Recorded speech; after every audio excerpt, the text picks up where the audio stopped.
అందరికీ ఆహ్వానం. సుమారుగా 10 మంది వరకు వచ్చున్నారు. ఈరోజు మీరు పేపర్ 1 కి సంబంధించి పార్ట్ బిలో సాహిత్య చరిత్ర అనేది ఉంటుంది. దీన్ని లిటరేచర్ అంటాం. ఇది మీకు 250 మార్కుల్లో 125 మార్కుల వరకు స్కోర్ చేయడానికి స్కోప్ ఉన్న ఏరియా. అయితే నిన్నటి పాఠ్యాంశంలో 150 వరకు స్కోర్ చేయొచ్చు అన్నాం కదా. అంటే భాషా శాస్త్రానికి సంబంధించి పేపర్ 1 పార్ట్ ఏకి సంబంధించి ఎక్స్టెండ్ చేసుకుంటే పార్ట్ బికి తక్కువ అవుతుంది. ఒకవేళ పార్ట్ బి మీకు బాగా రాయడం వస్తే దీంట్లో కూడా మీరు 150 వరకు అటెంప్ట్ చేయడానికి స్కోప్. అయితే భాషా శాస్త్రం మీరు బాగా అధ్యయనం చేయలేని పరిస్థితి కారణంగా సాహిత్య చరిత్ర కనుక మీరు అధ్యయనం చేయడం ఇది ఇంట్రెస్టింగ్ గా ఉంటుంది. ఎందుకంటే కథలు ఉంటాయి, చిన్న చిన్న పద్యాలను అక్కడక్కడ కోట్ చేయాల్సి ఉంటుంది, వేగవంతంగా రాయడానికి స్కోప్ ఉన్న విషయం చాలా ఉంటుంది. దాన్ని మీరు రాయగలిగితే దీంట్లో కూడా 150 మార్క్స్ వరకు మనం అటెంప్ట్ చేయడానికి స్కోప్ ఉంటుంది. ఇది మరి గమనించాలి. అయితే ఇందులో కొన్ని డౌట్స్ వస్తాయి. జనరల్ డౌట్స్ నేను అడ్రస్ చేస్తాను. ఇంకా ఏమైనా డౌట్స్ ఉంటే మీరు ఈ క్లాస్ అయిన తర్వాత కానీ మధ్య మధ్యలో కానీ మీరు చాట్ బాక్స్ లో మెసేజ్ పెట్టొచ్చు, ఇబ్బంది ఏం లేదు. చూడండి, ఇందులో బేసిక్ గా సాహిత్యం అంటే ఏమిటి? ఇది అంటే ఒక బేసిక్ లెవెల్ నుంచి మనం రీసెర్చ్ లెవెల్ వరకు అధ్యయనం చేయాలి. అలా చేస్తున్నప్పుడే మీరు సివిల్ సర్వీసెస్ లో మంచి స్కోర్, అంటే 60 to 70, 80, 90 కాపైన అంతేనా పొందడానికి స్కోప్ ఉంటుంది. అందువల్ల ఎక్కడ నెగ్లెక్ట్ చేయకుండా, అశ్రద్ధ వహించకుండా ఫండమెంటల్ నుంచి రీసెర్చ్ లెవెల్ వరకు మన విషయాన్ని అధ్యయనం చేసినప్పుడు మంచి మార్కులతో మంచి భాషను రాయగలిగినప్పుడు మంచి మార్కులు వచ్చే ఛాన్స్. బేసిక్ గా సాహిత్యం అంటే ఏమిటి? సహితస్య భావ. సహితం, హితం అంటే మంచి, సా అంటే కూడింది, మంచిని చెప్పేది. మంచిని చెప్పాలంటే మంచి ఎలా తెలుస్తుంది అంటే చెడును చెప్పాల్సి వస్తుంది ఒక్కోసారి. ఈ చెడ్డ గుణం చేస్తే నువ్వు ఇలాంటి నష్టపోతావు. మహాభారతంలో ధర్మరాజు జూదం ఆడాడు, వాడు దొంగ జూదం వాడు ఆడాడు కాబట్టి వీడు నాశనం అయిపోయాడు. గుణనిధి దుర్మార్గులతో స్నేహం చేశాడు, చెడ్డ గుణాలు వాడికి వచ్చేసాయి కాబట్టి వాడి ఇంట్లోంచి పోయాడు.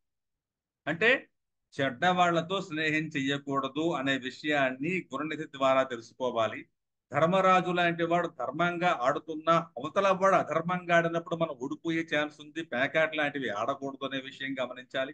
అంటే హితం చెప్పే నేపథ్యంలో చెడ్డ మార్గాల్ని కూడా చెప్తాడు, కానీ చెడు వేగంగా వచ్చేస్తుంది, మంచి కొంచెం స్లోగా నడుస్తుంది. మంచిని మైక్ లో చెప్పాలి దానికి, చెడుని చెవులో చెప్పాలి. కానీ జనం ఏం చేస్తారు? చెడుని మైక్ లో చెప్తారు, మంచిని చెవులో చెప్తారు. మీరు గమనించండి, ఫస్ట్ క్లాస్ లో చెప్పేటప్పుడు వేమన నీతి పద్యాలను చెప్తారు.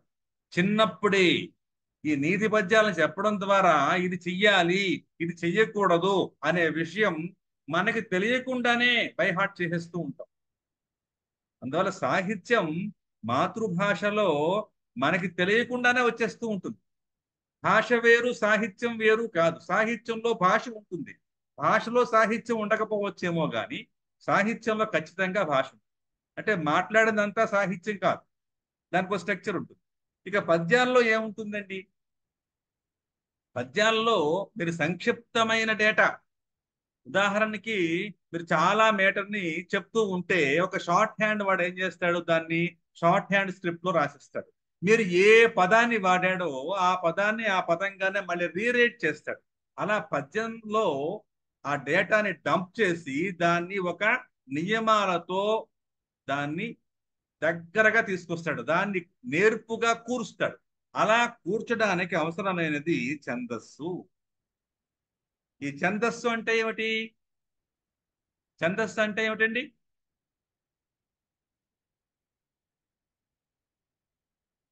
పద్యంలో సాధారణంగా ఛందస్సు ఉంటుంది. ఏమండి, అవునా కాదా? మీరు కొంచెం స్పందించాలి, అవునా కాదా లాంటి వాటిలో. మీరు చాట్ బాక్స్ లో కానీ అవును సార్. మైక్ ని ఆన్ చేసి కానీ చెప్పొచ్చు. ఏమండి, అవును సార్. ఛందస్సు ఉంటుంది. ఛందస్సు అంటే ఏమిటి?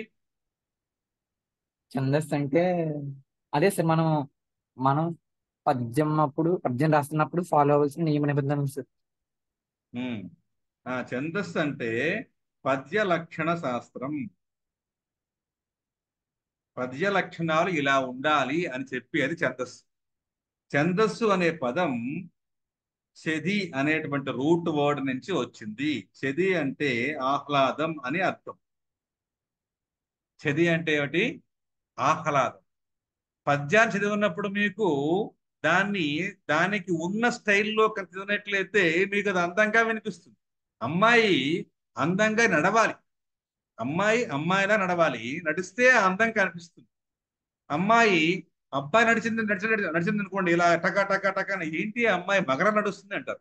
అంటే ఎవరికి ఏ రకమైన నడక ఉంటుందో ఆ రకంగా అబ్బాయి అయితే అబ్బాయి నడవాలి, అమ్మాయి అయితే అమ్మాయిలాగా నడవాలి. అలాగ పద్యం కూడా దానికి ఒక నడక ఉంటుంది.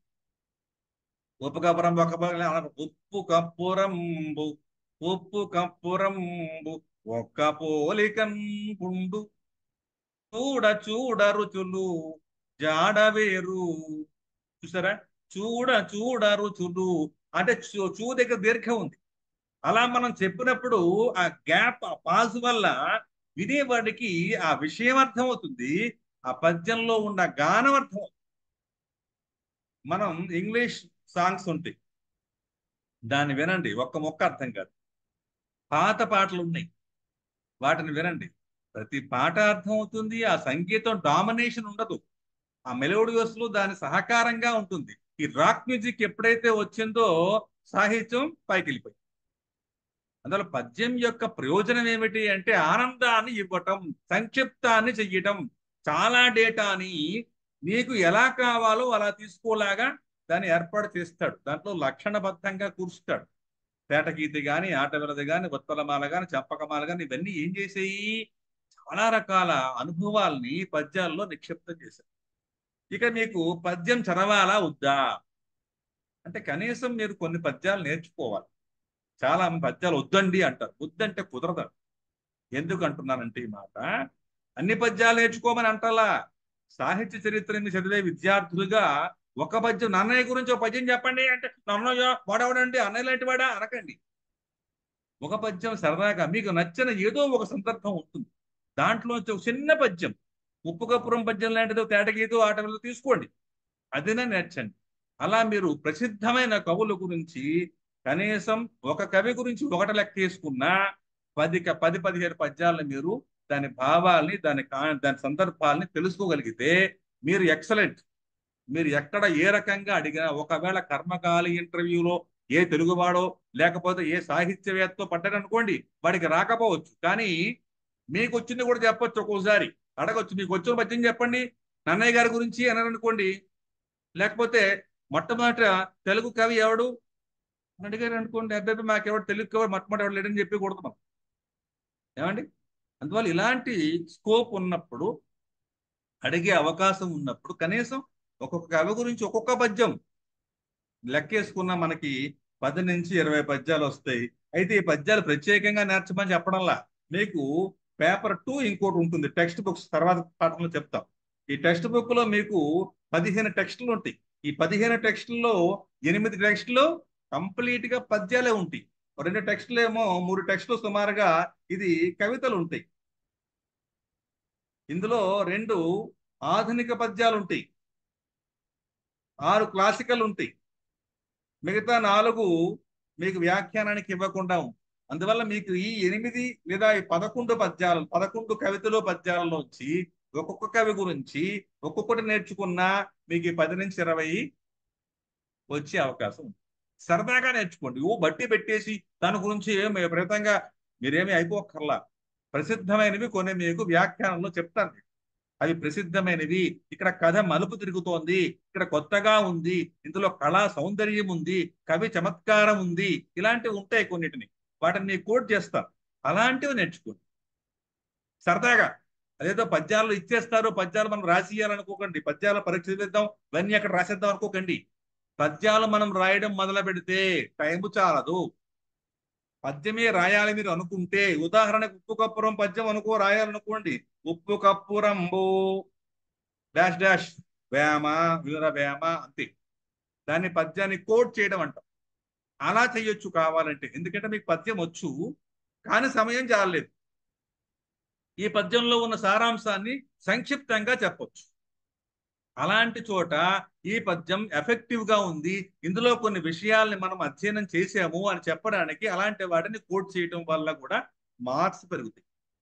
అలాంటి చోట మీకు పద్యం రావాలి కదా, కనీసం పద్యం మొదలు పద్యం చివరి మొక్కైనా దాన్ని అతికించాలిగా, మధ్యలో 3 చుక్కలు పెట్టి. అందువల్ల సాహిత్యాన్ని అధ్యయనం చేసే నేపథ్యంలో ఆ కథని ఎంజాయ్ చేయాలి. అలా చేయటం వల్ల ఏమనిపిస్తుంది, ఏది మంచిది, ఏది చెడ్డది, ఎందుకు చెడ్డది, ఎందుకు మంచిది, జనాలు లోకంలో ఎలా ఉన్నారు, వాళ్ళు ఏం చేస్తున్నారు, ఇలాంటి వాటిని మనకిగా మనం అన్వయించుకోవచ్చు, బయట వారికి కూడా అన్వయింపజేయవచ్చు.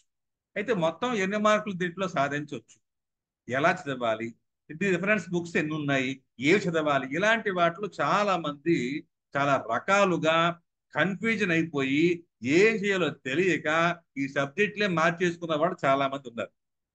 ఫస్ట్ ఆఫ్ ఆల్ ఏంటంటే, మీరు ఎవరి దగ్గర అయితే ట్రైన్ చేయాలనుకుంటున్నారో, వాళ్ళ దగ్గర ఉండాలనుకుంటున్నారో వాళ్ళకున్న డేటాని బయోడేటాని చూడండి. First thing. రెండు, మీకు అది ఇష్టమా కాదా ఆ సబ్జెక్ట్, దాంట్లో డేటా మీకు సరిగ్గా ఇస్తున్నారా లేదా, ఇలాంటివన్నీ కామన్ గా నేర్చుకోవాల్సినవి, తెలుసుకోవాల్సినవి. రిఫరెన్స్ బుక్స్ అన్నిటికీ ఇదే రిఫరెన్స్ అని చెప్పడానికి ఉండదండి. కొన్ని కొత్త కొత్త బుక్స్ వస్తాయి, వాటిని కూడా చదవాల్సి వస్తుంది. ఇవన్నీ చదువుకుంటూ వెళితే మీకు 4 ఏళ్ళు పడుతుంది. ఇది ఒక్క ఆప్షనల్ పేపర్కే. మరి మిగతా వాటికి ఏం చేస్తారు? అందువల్ల నేను చెప్పేది ఏమిటంటే, మీరు రిఫరెన్స్ చదవద్దని అంటలా, మీకు టైం ఉంచి చదువుకోండి, ఇంతకు చదివేస్తే ఇంకా మంచిది. కాకపోతే మేము చెప్పిన డేటాని ముందు మీరు ఫండమెంటల్ గా నమ్మండి. మేము మీకు అబద్ధమైన విషయాల్ని చెప్పం. రెండవది, మీకు అనవసరమైన విషయాలు అసలు మాట్లాడం. మీ మార్క్స్ ఎలా ఏం చేయాలి, మేము చెప్పే వాటిలో ఎంతవరకు మేము మీకు ఆ విషయాన్ని అందజేస్తున్నామనే దాన్ని దృష్టి పెట్టుకొని మీకు చెప్పే ప్రయత్నం చేస్తాం. అందువల్ల మీరు రెఫరెన్స్ బుక్స్ దగ్గరికి వెళ్ళేటప్పుడు చాలా ఉంటాయి, టాపిక్ కొన్ని ప్రత్యేకంగా ఉంటాయి, వాటిని అన్నిటిని మేము సారాంశంగా తీసుకొచ్చి ప్రిపరేషన్ మేము అయిన తర్వాత దానికి సుమారుగా మీకు ఆల్రెడీ 300 ప్రశ్నలకి సమాధానం, ప్రీవియస్ ప్రశ్నలకు సమాధానం రాసి ఉన్నాయి మా దగ్గర రెడీగా. అలాగే కొత్త కొత్త సాహిత్య చరిత్రకు సంబంధించి అప్డేటెడ్ గా ఏవి రాయాలి అనేది కూడా ఇంకా అవి కూడా స్టార్ట్ అయిపోయి అవి కూడా రాశాం. అందువల్ల మీకు ఎన్ని రకాలుగా అడిగినా బేసిక్ డేటా మీ దగ్గర ఉండాలి. అప్పటికప్పుడు కూడా కొన్ని రాయొచ్చు, కొత్తగా రాయొచ్చు. దానివల్ల కూడా మీరు మంచి మార్కుని సాధించడానికి అవకాశం. చూడండి, మీకు కొన్ని గ్రంథాల లిస్ట్ ఇచ్చాను చూడండి, ఇవన్నీ చదివేటప్పటికి తెల్లారిపోతుంది. మీకు ఉన్న తేడా ఏమిటంటే, మీరు ఎగ్జామినేషన్ ఓరియంటేషన్ చదువుతారు, మేమేం చేస్తాం, ఆ డేటాని ఎలా తీసుకోవాలి అనే ఓరియంటేషన్ చదువుతాం. దానివల్ల అది మీకు ఎంతవరకు రాయడానికి ఆ సమయంలో దాన్ని గుర్తుపెట్టుకోవడానికి వీలుగా ఉంటుందో అవన్నీ కూడా మీకు అందజేస్తాం. ఇవి కొన్ని మాత్రమే. ఇంకోటి, ఇవన్నీ లేటెస్ట్ బుక్స్. తెలంగాణ సమగ్ర సాహిత్య చరిత్ర, ఇక్కడ చారిత్రక నేపథ్యం పాతదే కానీ కొత్తగా ప్రింట్ చేశారు. మన తెలుగు సాహిత్య చరిత్ర, తర్వాత కథాశిల్పం ఈ పాతది, తెలంగాణ సాహిత్య చరిత్ర కొత్తది, ఇవన్నీ అలా కొన్ని కొత్తవి కూడా ఉన్నాయి. వీటిని మీరు అన్ని చదివేద్దాం అనుకోకండి. ఒకవేళ మీకు ఇంట్రెస్ట్ టైం ఉంటే అది మీ ఇష్టం. ముందు మేము ఇచ్చినటువంటి ఈ రిఫరెన్స్లు జాగ్రత్తగా గమనించండి. మేము చెప్పినటువంటి క్లాసెస్ ని రెగ్యులర్ గా ఫాలో అవ్వండి. ఆ తర్వాత టైం ఉంటే చదవండి, ఇబ్బంది ఏం లేదు. చదవకూడదు అనేది నేను అన్నాను, ఎందుకంటే చదివితే అంత అంత మంచిది. కానీ దీని మీద ఎక్కువ టైం స్పెండ్ చేసుకోవటం వల్ల మీ టైం వేస్ట్ అవుతుంది అనే కారణంలో అయితే అది మీ చాయిస్. నేనైతే చదవద్దు అన్ను, చదవమని కూడా చెప్పాను. ముందు మీరు బేసిక్ స్ట్రక్చర్ ని అర్థం చేసుకున్నప్పుడు దానికి సంబంధించిన బుక్స్ ఏమైనా సరే మీరు చదువుకోవచ్చు. అలాగే ఈనాడు పేపర్లో కానీ, ఆంధ్ర జ్యోతి కానీ, ఆంధ్ర ప్రభ కానీ, ఇలాంటి పత్రికల్లో కొన్ని ప్రత్యేక వ్యాసాలు కూడా వస్తాయి. సోమవారం కొన్ని పేపర్లో, అట్లా కొన్ని బుక్స్ లో కథలు రావటం, అవి మీకు అందులో ఉన్న ఎనాలిసిస్ మీకు ఉపయోగపడుతూ ఉండడం, ఇవన్నీ కూడా వస్తుంది. అలాగే మీరు పేపర్ చదివేటప్పుడు ఈనాడు పేపర్ అయితే కనుక ఎడిటోరియల్ కాలం చదువుతూ, ఎందుకంటే మీరు తెలుగు విద్యార్థులుగా ఎడిటోరియల్ కాలం చదివితే మీకు ఏమర్థం అవుతుందంటే, చిన్న చిన్న వాక్యాలలో విషయాన్ని చెప్పడం అనేది వస్తుంది. అది ఇక్కడ రాయడానికి అవకాశాన్ని ఇస్తుంది. అది చాలా ముఖ్యమైనటువంటి. ఇప్పుడు పేపర్ స్ట్రక్చర్ ఎట్లా ఉంది, మనకి paper 1 part A, part B అని 2 రకాలుగా ఉంటుంది. పార్ట్ ఏ ఆల్రెడీ మనం చెప్పుకున్నాం. ఇందులో పార్ట్ బిలో మొత్తం 4 క్వశ్చన్స్ ఉంటాయి. 5వది కంపల్సరీ క్వశ్చన్. ఇందులో షార్ట్ క్వశ్చన్స్ మాత్రమే ఉంటాయి. వీటిని ఖచ్చితంగా మనం రాయాల్సిందే. రాయకపోతే ఈ 50 మార్కులు మనకు గల్లంతే. తర్వాత వచ్చేటప్పటికి మళ్ళీ సేమ్ స్ట్రక్చర్ 20, 20 + 10. ఇలా మనకి ఏ చాప్టర్ నుంచి అయినా వాడు అడగొచ్చు వచ్చిన బాధని. పైగా ఇందులోంచి 1వది కంపల్సరీ, ఇందులోది 5వది కంపల్సరీ. ఈ రెండు రాసిన తర్వాత ఇందులోంచి ఒకటి కానీ ఇందులోంచి ఒకటి కానీ తీసుకున్నాక మళ్ళీ ఇందులోంచి ఒక గ్రూప్ తీసుకోవాలి. టోటల్ గా మనం 5 గ్రూప్స్ లోంచి తీసుకోవాలి. ఉన్న 8 గ్రూప్స్ లో 2 కంపల్సరీ, ఇంకొక 3 చాయిస్. ఆ 3 కూడా ఒక గ్రూప్ లో తీసుకోవడానికి వీలు లేదు. ఖచ్చితంగా 2 అనేది ప్రతి గ్రూప్ లో తీసుకోవాలి. 2 గ్రూప్స్ ఖచ్చితంగా తీసుకోవాలి, 1, 5 కాకుండా. అంటే 2, 3, 4 తీసుకుంటామా, 6, 7 తీసుకుంటామా అనేది ఖచ్చితంగా రాస్తాడు. అలా తీసుకుంటే మొత్తానికి మనం 19 ప్రశ్నలకు సమాధానం 250 మార్కులకి 3 గంటల్లో రాయాలి. ఇది టాస్క్. మీకు ఎంత డేటా ఉన్నది, ఎన్ని బుక్స్ చదివేశాము అని కనుక మీరు అనుకుంటే మీరు ఫెయిల్ అయిపోయినట్టు. మీరు 3 గంటల్లో 250 మార్కులకి 100% మీ దృష్టిలో రాయగలిగితే, ఒకవేళ దీన్ని మీరు 100% రాయగలిగితే మీకు 140 వరకు ఛాన్స్ ఉంది. ఆ తర్వాత మిగిలినటువంటి 100కి చూసుకుంటే ఇందులోంచి 60 నుంచి 80 వరకే స్కోప్ ఉంటుంది. ఎందుకంటే ఎంత రాసినా సాహిత్య చరిత్రలో ఎంతో కొంత మిగిలిపోతుంది. అందువల్ల పదాల్ని బాగా దగ్గరగా కుదిర్చి రాయాలి. కుదిర్చడం అంటే దానికి ఏదో మిషన్ పెట్టి నొక్కేయడం కాదు. సమయంలో ఆ ఇచ్చిన సమయంలో అంటే 7 నిమిషాలలో 10 మార్కులకి రాయాలి. 12 నుంచి 13 నిమిషాల్లో 20 మార్కులకి సమాధానం రాయాలి. అంత వేగంగాను అంత షార్ప్ గాను మన మైండ్ పనిచేయాలి. వాటి అడిగిన ప్రశ్నకి సమాధానం సరిగ్గా రాయాలి. అలా రాస్తే మనకి 60 నుంచి 80 మార్కుల్ని మినిమం సంపాదించవచ్చు. ఇంకా ప్లస్ కూడా కావచ్చు మీకున్న అవకాశాన్ని బట్టి. ఎందుకంటే ఇక్కడ 100 మార్కులు కాబట్టి ఇక్కడ 140 ఇచ్చుకుంటే, లేదు ఇది 125 మార్క్స్కే మనం రాసి ఇది 125 మార్క్స్ రాసుకున్నాం అనుకోండి, ఇది 150 అవుతుంది. అప్పుడు 150 అయితే ఇందులో మనం 120 వరకు వెళ్ళచ్చు. ఏమండి? అంటే 120 ప్లస్ ఇందులో అప్పుడు ఇది ఒక 100 వచ్చింది అనుకోండి, అంటే 220 వరకు మనం ఛాన్స్ ఉంది. నా క్లాసెస్ కనుక మీరు పర్ఫెక్ట్ గా విని నేను చెప్పినవి 99.9% వస్తాయి. ఎందుకు అంత ఖచ్చితంగా చెప్తున్నానంటే వేరు వేరు రకాల యూనివర్సిటీస్ లో ఉన్నటువంటి ప్రొఫెసర్స్ తో సంబంధం ఉందని వాళ్ళు చెప్పేస్తారని కాదు. వాళ్ళ యాటిట్యూడ్, వాళ్ళు వివిధ రకాల పేపర్స్ సబ్మిట్ చేసుకుంటారు, రీసెర్చ్ లెవెల్ పేపర్స్. అలాగే కొత్త కొత్త పబ్లిష్ అయినటువంటి పుస్తకాలని మేము చదువుతూ ఉంటాం. అందువల్ల మాకు యాక్యురసీ రేటు మిగతా వాళ్ళకంటే ఎక్కువ ఉంటుంది. బై అకాడమీ మేము ఇక్కడ అకాడమిషియన్ అవటం వల్ల. రెండవది ఎగ్జామినేషన్ పాయింట్ ఆఫ్ వ్యూలో ప్రిపేర్ అవుతూ అంటే ఇప్పుడు నేను ఎగ్జామ్ రాయటంలా, కానీ ఎగ్జామ్ రాయకుండానే ప్రిపేర్ అవుతుంది. ఎందుకోసం అంటే మీకోసం. అందుకని ఈ యాక్యురసీ మేము అంతకుముందు యూట్యూబ్ లో చాలా రకాలుగా చెప్పాం. కావాలంటే మీరు చూడండి. మేము ఇచ్చినటువంటి ప్రశ్నలతో యూపీఎస్సి ఇచ్చినటువంటి క్వశ్చన్ పేపర్ తో మీకు చాలా వీడియోస్ తయారు చేసి, వాటిలో మీకు 90 to 95% యాక్యురసీ. దాన్ని బట్టి మీరు నిర్ణయించుకోండి. ఇందులో ఇబ్బంది ఏమీ లేదు. ఇక సాహిత్య చరిత్ర అధ్యయనం చేసే నేపథ్యం చూడండి, చాలా కీలకమైనది. ఎలా ఉంటుంది ఇది చూడండి. ఇక్కడ దీన్ని వాంగ్మయం అంటాం, దీన్నేమో సారస్వతం అంటాం, దీన్నేమో సాహిత్యం అంటాం. అంటే సాహిత్యం అనేది ఒక లిమిటెడ్. వాంగ్మయం అంటే ఏమిటి? వాక్ అనేది మైట్ అనే ప్రత్యయం వల్ల వచ్చింది. అంటే విశాలమైనటువంటి అన్ని రకాల అంశాలు ఇందులోకి వచ్చేస్తాయి. ప్రతిదీ కూడా వాంగ్మయం అయిపోతుంది. అందువల్ల వాంగ్మయం అనేది విస్తృతమైనది. మనం వాంగ్మయము, సాహిత్యము, సారస్వతం ఒకే రకంగా వాడేస్తామంటే కుదరదు. ఏ పదం ఎలా వాడాలో అలానే వాడాల్సి ఉంటుంది. ఇది 2 రకాల, శాస్త్రానికి సంబంధించింది, కావ్యానికి సంబంధించింది. శాస్త్రం అంటే విజ్ఞాన శాస్త్రాలు కావచ్చు, వ్యాకరణం, అలంకారం, ఇలాంటి ఏ గ్రంథాలైనా సరే కావచ్చు. కావ్యం అంటే ఏమిటి? పురాణం, ప్రబంధం, నవల, ఇవి కూడా ఇందులోకి వస్తాయి. అంటే మనకి వాంగ్మయము చాలా విస్తృతమైనది, దానికంటే తక్కువ సారస్వతం. ఇది లిఖిత రూపంలో ఉంది. కొన్ని అలిఖితం కూడా ఉండొచ్చు. ఉపన్యాసాలు, ఉత్తరాలు, సంభాషణలు, ఇవన్నీ కూడా ఇది కొంచెం ఈ బయట సర్కిల్ అనమాట. ఈ మధ్యలో ఉన్న ఈ ఎరుపు సర్కిల్ కంప్లీట్ గా సాహిత్యం. అంటే వాంగ్మయాన్ని, సారస్వతాన్ని తీసేస్తే మిగిలింది సాహిత్యం. దీంట్లో హితం, మంచిని చెప్పడం, ధర్మ ప్రతిపాదన, సహితస్య భావ అంటే ధర్మాది సకల శాస్త్రాల రహస్యాలని, ప్రకృతి సత్యాలని అందంగా చెప్పడం. ఆ అమ్మాయి ఎలా ఉందిరా అంటే ఏముందని చెబుతాం? అమ్మాయి నడుస్తూ ఉంది. అమ్మాయి నడుస్తుంది అంటే అందులో చెప్పడానికి ఏముంది? అక్కడ అమ్మాయిని నడుస్తుంది ఉన్నటువంటి అమ్మాయిని ఏం చెప్తాడు?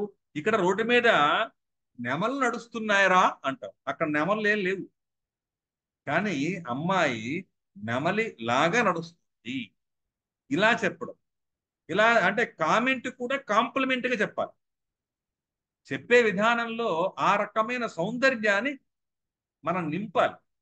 అలా చెప్తే అది సాహిత్యంగా అవతల వాడు యాక్సెప్టెన్సీ ఇస్తారు.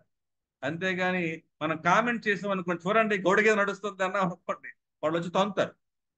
నెమలి నడిచింది అంటే ఆనందపడతారు, ఏనుగు నడిచింది అంటే కొడతారు మళ్ళీ. చూడండి ఆ అబ్బాయి గంభీరంగా సింహం నడుస్తున్నాడంటే నరసింహం అనుకుంటాడు.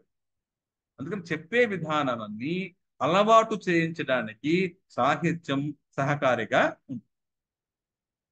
ఎలా దీన్ని అధ్యయనం చెయ్యాలి అంటే చూడండి, అధ్యయన పద్ధతులు ఎలా సాహిత్యాన్ని ఆత్మీయత వ్యక్తిత్వం, కవులు గాని కళాకారులను పోషించినటువంటి రాజులు గాని వాళ్ళకి అనుగుణంగా కొంత రాస్తారు. ఒక్కొక్కసారి కాలాన్ని అనుసరించి వాళ్ళ కాలంలో ఉన్న విషయాల్ని ఆధారంగా కూడా రాస్తారు. కొన్ని చారిత్రక అంశాలను దృష్టిలో పెట్టుకొని రాస్తారు. ఉదాహరణకి మనకి బాగా అర్థం అవడానికి పూర్ణమ్మ, కన్యక ఇలాంటివి మీరు వినే ఉంటారు ఈ పేర్లు. పుత్తడి బొమ్మ పూర్ణమ్మ అని ఒక పూజారింటను పుట్టిన పుత్తడి బొమ్మ పూర్ణమ్మ అని ఒక చాలా అందమైన బ్యూటిఫుల్ అమ్మాయి పూజారింట్లో పుట్టింది. ఆ అమ్మాయికి ముసలి మొగుడుతో పెళ్లి చేశారు. అంటే ఆ కాలంలో బాల్య వివాహాలు ఉన్నాయి. ఆ ముసలి మొగుడికి పెళ్లి చేయడం వల్ల హేళనకి గురైపోయి చివరికి ఆమె ఆత్మహత్య చేసుకుంది అనేది అందులో ఉన్న విషయం. అంటే ఆ చారిత్రక క్రమంలో బాల్య వివాహము అనేటువంటి ఒక దాన్ని హైలైట్ చేసుకుంటూ దాన్ని పూర్ణమ్మ, పూర్ణము అంటే సున్నా అని అర్థం. పూర్ణము అంటే నిండైనా అని అర్థం.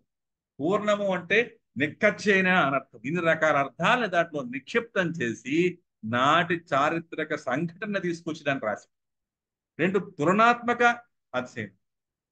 ఇద్దరిద్దరు కవులు మీకు ఒకే కాలంలో, ఇప్పుడు మనకి శ్రీనాథుడు, పోతన ఒకే కాలంలో ఉన్నటువంటి మహాత్ములు. ఒక్కొక్కరి కవితా శైలి ఒక్కొక్క రకంగా ఉంటుంది. అలాగే ఎర్రన, సోమన, నాచన సోమన వీళ్ళిద్దరూ ఒకే కాలం నాటి కవులు. వాళ్ళ కవిత్వంలో ఉన్న కంపారిజన్ ఎలా ఉంది అనేటువంటి చేయడానికి కూడా ఇలా 4 రకాల పద్ధతులలో సాహిత్యాన్ని అధ్యయనం చేస్తుంది.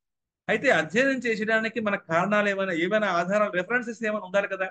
సాహిత్యం అంటే ఊరికే పై పైన చెప్పేసుకుంటూ సోది చెప్తే కుదరదు. సాహిత్యం రావడానికి ముందు ఏమైనా ఉన్నాయా అంటే ఆధారాలకు ఉంటాయి. ప్రతిదానికి ఒక ఆధారం, ఎవిడెన్స్ లేకుండా ఇది నమ్మడానికి వీల్లేదు. దానికి శాసనాలు ఉన్నాయి. అంటే కావ్యాలు లేదా గ్రంథాలు రావడానికి ముందు కొన్ని ఆధారాలు ఉన్నాయి. డైరెక్ట్ గా నన్నయ్య ఆదికవి అంటే నన్నయ్య ఆదికవి కాదు. నన్నయ్య డైరెక్ట్ గా పైన చూచేసాడా?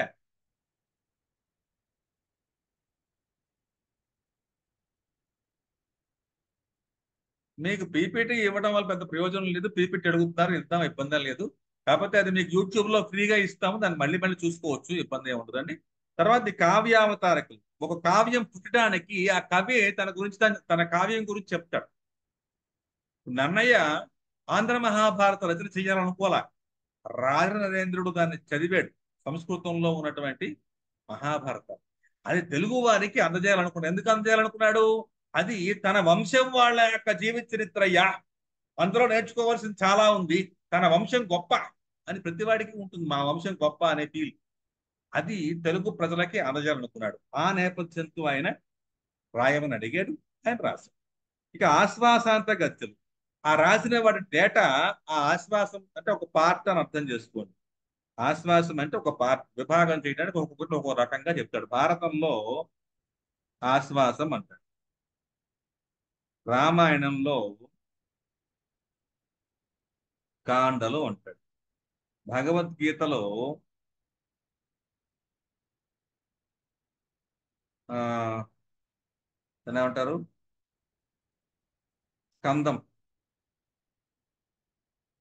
భారతం, భాగవతం, భాగవతం.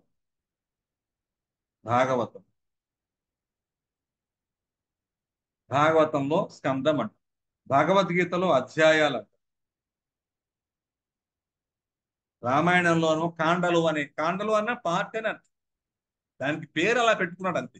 భారతంలో ఆశ్వాసం అని పెట్టుకున్నాడు, భగవద్గీతలో అధ్యాయం అని పేరు పెట్టుకున్నాడు, భాగవతంలో స్కందం అని పేరు పెట్టుకున్నాడు.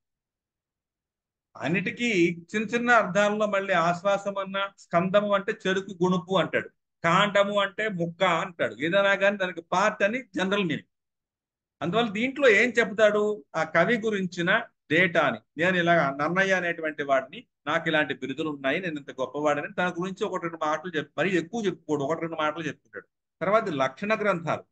లక్షణ గ్రంథాలు అంటే పద్య లక్షణ శాస్త్రానికి సంబంధించింది కానీ, అలంకారానికి సంబంధించింది కానీ కొన్ని ఉదాహరణలు ఇస్తూ ఉంటాడు. ఇగో ఫలానా పద్యం చాలా బాగుంటుందయ్యా, ఫలానా కవి రాశాడు అంటాడు. ఆ కవి గురించిన డేటా మనకు తెలియకపోవచ్చు కానీ, ఆ కావ్యంలో మన పద్యం తీసుకొని ఈయన ఇందులో ఆ పద్యం గొప్పతనం చెప్తాడు. కానీ ఆ మూల గ్రంథం పోవచ్చు కానీ ఈ గ్రంథం దొరకవచ్చు. ఇది కూడా మనకి ఆధారాన్ని ఇస్తుంది. తర్వాత సంకలన గ్రంథం, కొంతమంది కవులు కలిపి రాసినటువంటిది, ఎవరో తాటాకుల్లోనో ఇంకో రకంగా, అవి కూడా మనకి ఈ సాహిత్య చరిత్రకి ఆధారంగా ఉంది. తర్వాత గ్రంథ సూచికలు, ఏ గ్రంథం నుంచి దీన్ని తీసుకున్నామో చెప్తూ ఉంటారు, అలాంటిది కూడా మనకి ఆధారంగా. తర్వాత డైరెక్ట్ గా హిస్టరీ. తర్వాత జనశ్రుతి, చాలా మంది చాలా రకాలుగా కథలు చెప్తుంటారు. ఇవాటికి కూడా ఒక కథ వస్తూ ఉంటుంది. చిన్నప్పటి నుంచి మీ తాతగారు, మీ అమ్మమ్మో, లేకపోతే మీ మా అమ్మో ఎవరో ఒకరు ఒక కథ చెప్తారు. ఏడు చేపల కథ చెప్పారా లేదా? ఏమండి, ఏడు చేపల కథ చెప్తున్నారా? చిన్నప్పుడు కథ చెప్పమనగానే స్టార్టింగ్ కథ అదే. ఏమండి, అనగానగా ఒక రాజుగారికి ఏడుగురు బిడ్డలు. ఏడుగురు ఏం చేశారు? ఏడు చేపలు తెచ్చారు. ఏమంటే రాజుగారి కొడుకులు చేప తేవడం ఏమిటి అడిగారు ఎప్పుడైనా ప్రశ్న? అప్పుడు నా రాజుగారి పేరు అడిగారా, రాణి గారి పేరు అడిగారా? ఇవన్నీ అడిగితే కథ వెళ్ళదు. అంటే ఇందులో ఏం చెప్పదలుచుకున్నాడు? కార్యకారణ సంబంధం. ఏడు చేప కథల్లో ఏం చెప్పాడు? కార్యకారణ సంబంధం. ఒక కార్యానికి ఇంకొక కార్యం, ఒక కారణానికి ఒక కార్యం, లేదా ఒక కార్యానికి ఒక కారణం ఉంటుంది. ఒక పని అవటానికి ఏదైనా ఒక కారణం ఉంటుంది, లేదా ఒక కారణం ఉంది అంటే దానికి ఏదో పని చేయవలసిన నేపథ్యం. వాడు చేపలే తీసుకొచ్చాడు. ఏమిటి ఈ ఏడు చేపలు తేవాలి? ఏడుగురు వెళ్ళారు కాబట్టి ఓ 14 ఇంకా అంతకన్నా ఎక్కువ తేవచ్చుగా. ఆ ఏడు చేపలు ఏమిటి? సప్త వ్యసనాలు. అందులో ఒకటి వ్యసనం అంటే కోరిక. ఆ కోరిక అనేది ఇప్పటికీ పోదు, అది ఎండలేదు. ఎందుకు ఎండలేదు? గడ్డకుప్ప చాటు వచ్చింది. గడ్డకుప్ప అంటే ఏదో ఒక అడ్డంకి రావడం. దాన్ని గోవు, కామధేనువు, కోరిక తిరగకపోవడం, ఆ ఆవు మేయకపోవడం. ఆవు ఎందుకు మేయలేదు? గోపాలుడు అనుగ్రహం లేకపోవడం. గోవులు అయిపోయినటువంటి గోపాలుడు దాన్ని తీసుకెళ్ళకపోవడం. వాడెందుకు తీయలేదు? అమ్మ పువ్వు పెట్టలేదు. అంటే బెజవాడ మహాలక్ష్మి ఆవిడకి అన్నం లేదు. వీడెందుకు అన్నం తినలేదు? బిడ్డ ఎందుకు ఆవిడ అన్నం పెట్టలేదు? తన కొడుకుకి పుట్టలో చేయి పెట్టేట తనకి కొట్టిందట. అంటే నువ్వు అనవసరమైన పని చేస్తే ఇలా ఉంటుందిరా జీవితం. కాబట్టి నువ్వు గోపాలుడిగా మారాలన్నా, భగవత్ అనుగ్రహం కావాలన్నా, నీ అనవసరమైన కోరికలతో నీ కాలయాపన చెయ్యకు. ఒక సివిల్ సర్వీస్ అనేది ఒక మహోత్కరమైనటువంటి అంశం. దానికోసం నువ్వు సేవ చేసే నేపథ్యంలో నేను సివిల్ సర్వెంట్ని, ఓ భగవంతుడా నాకు సివిల్ సర్వెంట్ గా సేవ చేసే భాగ్యాన్ని కలిగించమని కోరాలి తప్ప నాకు ఉద్యోగం ఇచ్చేవయ్యా అంటే నీకు ఇవ్వడు. నేను సివిల్ సర్వెంట్ గా చాలా మందికి సేవ చేసేటువంటి భాగ్యాన్ని కలిగించమంటే భగవంతుడు ఎంత ఆనందపడిపోతాడు. మీ కోరికలో ఆ జెన్యూనిటీ, మీ కోరికలో ఆ రకమైనటువంటి సేవ చేసే దృక్పథం, దానికి తగినటువంటి ప్రయత్నం, మీ సాధన ఉంటే, పెద్దవారి సహకారం, గురువుల అనుగ్రహం కలిస్తే డెఫినెట్ గా మీకు వస్తుంది. ఇవన్నిటిని చెప్పేది జనశ్రుతి. ఓకేనా? అందువల్ల ఇది కూడా శాసనాలు ఎంత ఆధారమో జనశ్రుతి అంతే ఆధారం. మనం సిలబస్ లోకి వెళ్ళినప్పుడు ఇందులో చూడండి, ఇవన్నీ కూడా సిలబస్ లో పార్ట్. మొత్తం ఇవి 13 అంశాలు ఉన్నాయి. ఈ 13 అంశాల్లోంచి ఒక్కొక్క అంశం ప్రతి దాంట్లోంచి వాడు ఇవ్వాలని లేదు, ప్రతి టాపిక్ లోంచి ప్రశ్న ఇవ్వాలని లేదు, ఒక్కోసారి ఇవ్వకపోవచ్చు కూడా. కానీ కొన్ని కంపల్సరీగా ఇవ్వాల్సినవి ఉంటాయి. ఫస్ట్ ప్రాంగణ యోగం అన్న ఇందులోంచి ఖచ్చితంగా 10 మార్కులకి లేదా 20 మార్కులకి ఇస్తున్నాడు. ఇంతవరకు ఎప్పుడు మిస్ అవ్వాల. కాబట్టి ఇది చాలా ఇంపార్టెంట్. ఇలా మనం ఏం చేస్తామంటే ప్రీవియస్ గా ఉన్న డేటాని దగ్గర పెట్టుకొని ఏది ఎక్కువ ఇంపార్టెంటో దాన్ని ఎన్ని రకాలుగా అడగడానికి స్కోప్ ఉందో అన్ని రకాలుగా ప్రశ్నల్ని తయారు చేస్తాం. ఉదాహరణగా ఈ ప్రాంగ్ నన్నయ్య, ప్రాక్ అంటే ముందు, నన్నయ్యకి ముందు ఉన్నది ప్రాక్ నన్నయ్య యుగం. దీన్ని రాసినప్పుడు ప్రాంగ్ నన్నయ్య యుగం అంటాం, లేక నన్నయ్య ముందు యుగం, ఎలా అయినా అడగచ్చు.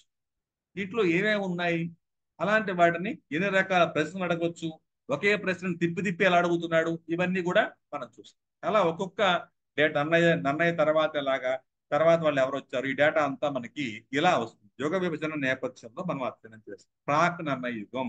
ఈ డేటాని మీరు సంక్షిప్తంగా అధ్యయనం చేసుకోవడానికి, సులువుగా తెలుసుకోవడానికి క్రోనలాజికల్ ఆర్డర్ ని బేస్ చేసుకొని కాల నిర్ణయ ఆధారంగా వీళ్ళని గుర్తుపెట్టుకునే ఛాన్స్. సరిగ్గా 10 యుగాలు. నన్నయ్యకి ముందు ఉన్నదంతా ప్రాక్ నన్నయ్య యుగం లేదా నన్నయ్య పూర్వ యుగం. ఇది 10వ శతాబ్దం లోపు అనుకోండి. 11 నన్నయ్య, 12 శివకవి, 13 తిక్కన, 14 ఎర్రన, 15 శ్రీనాథుడు, 16 దీన్నే ప్రబంధ యుగం అంటాము కృష్ణదేవరాయలు, 17 దక్షిణాంధ్ర నాయకరాజులు, 18 క్షీణయుగం, 19 నుంచి నేటి వరకు ఆధునిక యుగం. మొత్తం సాహిత్య చరిత్రని యుగాలుగా ఎందుకు విభాగం చేయాలి అంటే క్రోనలాజికల్ ఆర్డర్ ని కాల నిర్ణయ ఆధారంగా సుమారుగా మనం నిర్ణయం చేస్తాం. దాని ద్వారా మొత్తం సాహిత్య చరిత్రని ఒక్క గుక్కలో మనం చెప్పాలనుకుంటే ఈ ఆధారంగా మనం చెప్పడానికి స్కోప్. ఇక ఒక్కొక్క అంశంలోంచి అడిగే ప్రశ్నలు మనం చూసినట్లయితే చూడండి, ప్రాచీన గద్య శాసనాలలో ఇది ప్రాంగణ యుగంలోంచి ఒక ప్రశ్న మీకు మోడల్ కోసం చూపిస్తుంది. సాహిత్య పరిణామాన్ని విశదీకరించండి. 10 మార్కులు అడిగాడు. దీన్ని 10 మార్కులు అడిగితే ఎలా రాయాలి, 20 మార్కులు అడిగితే ఎలా రాయాలి. 20 మార్కులకి మనం డేటా ఉందనుకోండి, దీన్ని 10 మార్కులు తగ్గించుకోవడం ఎలాగా, రెండు మన దగ్గర ఉండాలి. అంటే 20 మార్కులు డేటాను ఉండాలి, దీన్ని 10 మార్కులు రాయగలిగే సత్తా కూడా మన దగ్గర. ఇలా రెండు రకాలుగా ఒక ప్రశ్నని మనం చూసినప్పుడు ఎన్ని ఉదాహరణలు ఇవ్వాలి, ఏవి పెర్ఫెక్ట్ గా ఉంటాయి, ఎన్ని రాయగలుగుతాము అనేది మనం సాధన చేసేటప్పుడు లేదా టెస్ట్ సిరీస్ రాసేటప్పుడు మీకు ఆ ప్రాక్టీస్ అనేది అర్థం. అందువల్ల టెస్ట్ సిరీస్ మీకు మళ్ళీ చెప్తాం. అక్కడ మీరు టైంని పెట్టుకొని రాయండి. ఉదాహరణకి మీకు ఒక ప్రశ్నకి 10 మార్కుల ప్రశ్నకి 7 నిమిషాల్లో రాయాలంటే 7 నిమిషాల్లో ఎంత మీరు అంతకు ముందే ప్రశ్న చూసుకోండి. ఆ ప్రతి ప్రశ్నకి 7 నిమిషాలు 10 మార్కులు రాయాలనుకోని పెట్టుకోండి. అలా రాయగా రాయగా మీకు ఆ వేగం, ఆ పద్యానికి ఆ ప్రశ్నకు సంబంధించిన విషయం అలా మీకు స్పాంటేనియస్ గా వచ్చేస్తుంది. అంతవరకు సాధన చేయవలసి ఉంటుంది. చూద్దాం ఎలా రాస్తాం. చూడండి, ఇందులో ఒక టేబుల్ ఫార్మేట్ తీసుకుంటాం. ఒక్కొక్క కాలంలో ఆ శాసనం దాని ప్రత్యేకత లేదు ఏమండి. ఇలా మనం తీసుకునేటప్పుడు ఏమవుతుంది, డేటాను డైరెక్ట్ గా డంప్ చేసేయడం. ఇందులో మనం ఏమి ప్రత్యేకంగా దాన్ని రుద్దేయడానికి తోమేయడానికి ఉండదు. ఈ కాలం దీంట్లో ఈ అమరావతి శాసనం ఇలా ఉంటుంది. ఆ శాసనం నాగబు దాన్ని అంటాము. ఈ భూ అనేది అహ్మద్ వాచకం. దీన్ని నేడేమంటున్నాము, చెంబు అంటున్నాము అని. ఈ భూ అనేది చెంబులో భూ లేదా నాగములో నాగము, నాగంబు అని అర్థం. ఇప్పటికి కూడా ఈ భూ అనేది ఉంది. భూకి దాపల సున్నా, బలపల సున్నా అని రెండు రకాలుగా ఉంది. ఇది ఎప్పటి నుంచో ఉంది. తర్వాతది 234. చూడండి, ఇదేమో 2000 ఒకటి శతాబ్దం, 2, 3, 4 శివస్కందవరం 5 అంధాపదయో గామో ఇది కనిపిస్తుంది అందులో. ఇలాగ ఉండకపోవచ్చు, భాష ఇది కాకపోవచ్చు. ఈ భావం మాత్రం అంటే చదివితే ఇలా చదవాలి దాన్ని. ఇలా ఉండదు, మనం చదివినట్టుగా ఏముండదు. అది వేరు వేరు రకాలుగా ఉంటుంది. ఆ స్క్రిప్ట్ అంతా ఇప్పుడు మనం రాయలేము ఇందులో. ఎందుకంటే ఆ స్క్రిప్ట్ ఇప్పుడు నేర్చుకున్నాం అనుకో, అది వేరే టాపిక్ అయిపోతుంది. అందువల్ల చదివితే ఇలా చదవాలి. ఇందులో ఆంధ్ర అనే దేశవాచకంగా మొట్టమొదటగా శివస్కందవర్మ 5 శాసనంలో వాడారు. అంటే ఇది మనం వాక్యంలో రాసినప్పుడు ఇలా వస్తుంది. టేబుల్ ఫార్మేట్లు ఇలాగా రాస్తే మీరు 7 రాశారు, లేదా మొత్తం వాడు ఇందులో మీకు 15 పాయింట్స్ ఇచ్చారు. ఈ 15 పాయింట్స్ మీరు రాయాలనుకుంటే మీకు ఖచ్చితంగా 12 నిమిషాలు పడుతుంది. అడిగిందేమో 10 మార్కులకి, కాబట్టి మీరు 10 పాయింట్స్ రాయండి. మీరు మధ్యలో 1-2 వదిలేసేయచ్చు. ఇగో ఈ పెద్ద పెద్దగా ఉన్న వాటిని వదిలేయండి కావాలంటే. లేదా ఇగోండి ఈ పండురంగడు ఇది కొంచెం ఇంపార్టెంట్ పాయింట్, ఇది కావాలంటే వదిలేసేయండి, ఇది కావాలంటే వదిలేసేయండి. ఇలా పెద్ద పెద్దగా ఉన్న వాటిని వదిలేసేయండి. అలా వదిలేసి మీరు ఇందులో ఉన్న డేటాను మీరు రాయగలిగితే అది మీకు ఫుల్ మార్క్స్ ని అచీవ్ చేస్తుంది. ఓకే, ఇందులో మీరు ఎన్ని రాసినట్టు 13 లేదా 10 పాయింట్లు రాస్తే చాలా విషయాలు రాసినట్టు. కాలం రాశారు, శాసనం రాశారు, ప్రత్యేకత రాశారు. ఇంకేం రాయాలి? ఏమండి? ఇలా రాస్తే మీకు 10కి 10 రాదా? సాహిత్య చరిత్ర ఇలాంటి వాటిని మీరు రాసేటప్పుడు సాహిత్య చరిత్రకు అన్నింటినీ వాక్యాలు రాయాలనుకోకండి. అలా రాస్తే మీకు టైం సరిపోతుంది. రాయాలంటే మీరు పాయింట్స్ కూడా రాయొచ్చు. ఇది డైరెక్ట్ గా ఇలా రాసేసి ఇందులో ఇది ఉంది. ఈ టేబుల్ ఫార్మాట్ ఎందుకోసం? మీరు బాగా ఐడెంటిఫై చేయడం కోసం, గుర్తు పెట్టుకోవడం కోసం. లేదంటే మేము టేబుల్ ఫార్మాట్ లో రాయం, వాక్య నిర్మాణంలో రాస్తామంటే రాసేసేయండి. చెంపకమాల కనిపిస్తుంది, మధ్యాక్కర ఉంది, గద్య రచనను పోలి ఉంది, కొన్ని ఆది పురాణంలో మధ్యాహ్నం ఉదాహరణగా ఉంది. ఇలా మీరు చివరికి కావాలంటే ఒక క్రియ ఈ యొక్క అదనంగా తగిలించాల్సి వస్తుంది. లేక శిశపద్య స్వరూపం ఉంది, అలా మీరు ఉంది అనో లేదా పోలిందనో ఇలాంటివేవో ఒకటి రెండు కావాలంటే చివరి క్రియా పదాలని వాడుకోవచ్చు. ఇలా రాస్తే మీకు 10కి 10 మార్కులు పడతాయి. 20 మార్కులు ఇచ్చారనుకోండి కర్మకాలి, ఈ 15 పాయింట్ రాస్తారు. అంతకన్నా మీరు 20 పాయింట్ రాయలేము అనుకోకండి. 20 పాయింట్లు రాయడానికి లేవు ఇందులో. ఉన్నవే ప్రధానంగా ఉన్నవి 15. మిగతా చిన్న చిట్టగా ఉన్నాయి, అవసరం లేదు కూడా, టైం వేస్ట్ ప్రోగ్రామ్స్. అందువల్ల నన్నయ్య పూర్వం ఉన్నటువంటి లేదా ప్రాచీన గద్య శాసనాల్లో ఉన్నటువంటి అంశాలు అనేవి దృష్టిలో పెట్టుకునేటప్పుడు గద్య శాసనాలు ఏమిటి? ఇవన్నీ గద్య శాసనాలే. ఇక్కడ నుంచి మనకి చూడండి, ద్విపద, మధ్యాక్కర, ఇవి పద్య శాసనాలు. ఓకేనా? గద్య రచనను పోలి ఉండడం, ఇక్కడేం శిశు పద్యం, ఇది పద్య స్వరూపంలో ఉంది కాబట్టి దీన్ని రాయక్కర్లేదు. ఇది కందంలో ఉంది, దీన్ని రాయక్కర్లేదు. ఉత్పన్న చెప్పకమాల ఉన్న, దీన్ని రాయక్కర్లేదు. కందం రగడ ఉంది, దీన్ని రాయక్కర్లేదు. అంటే ఒక డేటాని మీరు మొత్తం డేటా ఇది, దీన్ని ఏమంటున్నాను? శాసనంలో ఉన్నటువంటి లేదా ప్రాచీనంలో ఉన్నటువంటిది ఎలా రాశాము అంటే, గద్య శాసనాల్లో కేవలం గద్యమే ఉందా అంటే పద్యం కూడా ఉంది అని తగిలించుకుంటూ కావాలంటే వీటిని యాడ్. కానీ అడిగినటువంటి కాలాన్ని అనుసరించి చూసినప్పుడు గద్యము ఉంది, పద్యము. ఓకేనా? ఇదేమో గద్యం, ఇది గద్యం, ఇది గద్యం, ఇది గద్యం, ఇది గద్యం, ఇది గద్యం. తర్వాత దెబ్బతలాగా ఉంది కానీ ఇది మొదటి పద్యం ఇది కాబట్టి దీన్ని మానేయండి, దీన్ని అక్కర్లేదు. ఓకేనా? ఇలా మీరు రాసినట్లయితే ఇవేవి కూడా అవసరం లేదు. గద్య రచనను పోలి ఉంటుంది, ఇది కావాలంటే కొరవ శాసనం రాయాలి. ఏమండి? అలా మీరు 6 పాయింట్లను తీసుకొని మీరు రాస్తే 10కి 10 మార్కులు ఇవ్వవలసిందే. ఓకేనా? ఇది మొత్తం డేటాని మీరు రాసే విధానాన్ని దృష్టిలో పెట్టుకొని, ఇది డేటా, ఈ ప్రశ్నకి సమాధానం కాదండి. ఈ డేటా, ఈ ప్రశ్నని ఈ డేటాతో లింక్ చేసి రాసే విధానాన్ని మీకు చూపించారు. తర్వాత మనం ప్రాంగణ యుగంలో శాసన మార్గ దేశి కవిత మార్గ భేదాలను చెప్పాలి. శాసనం అనే దానికి ముందు చెప్పుకున్నాం, దీన్ని ఇక్కడ మనం చెప్పట్లేదు. మార్గా దేశి అనేది కూడా టేబుల్లో, అంటే మీకు ఎంత లిమిటెడ్ గా మీరు అధ్యయనం చేయడానికి వీలుగా డైరెక్ట్ టు ది పాయింట్. సాహిత్య చరిత్రలో కూడా అందులో నన్నయ్య యుగానికి ముందున్న యుగానికి కొన్ని వాటికే ఇలాంటి టేబుల్ ఫార్మేట్ సాహిత్య చరిత్రలో మీకు అవకాశం ఉంటుంది. అన్నిటికీ అలా ఉంటుందని అనుకోవడానికి వీలు లేదు. అందువల్ల వీటిని మార్గ అంటే ఏమిటి, దేశీ అంటే ఏంటి? సంస్కృత తత్సమ పదాలు ఎక్కువగా ఉంటే మార్గం. దేశీ అంటే జాను తెలుగు, అచ తెలుగు అనేది ఇందులో ఉంటుంది. ఇందులో మతానికి సంబంధించి చూస్తే పండిత సంప్రదాయం, వైదిక మత ప్రాధాన్యత, కర్మ మార్గ అనుసరణ ఉంటుంది. ఇందులో వీరశైవ సంప్రదాయం ఉంటుంది. నాస్తికవాద ధోరణి అంటే భగవంతుడు లేడు అనేటువంటి భావన ఉంటుంది. ఇలా మతం గురించి, కవిత్వం గురించి, ఇతరత్వం, సాహిత్యం, వాంగ్మయం, ఇలాంటి 6 రకాల అంశాలతో మార్గ దేశీ సంబంధించినటువంటి కవితా భేదాలను చూపించాం. ఇది కూడా 10 మార్కులకి అడగడానికి స్కోప్ ఉన్నటువంటి అంశం. ఇది 20 మార్కులకి అవకాశం ఉంది. నన్నయ్య భారతాంధ్రీకరణ అనువాదం నేపథ్యం అంటే అన్నిటినీ మీకు చెప్పుకుంటూ వెళ్ళడం, ఇది ఒక బేస్ లెవెల్లో మీకు ఇన్ఫర్మేషన్ ఇస్తుంది.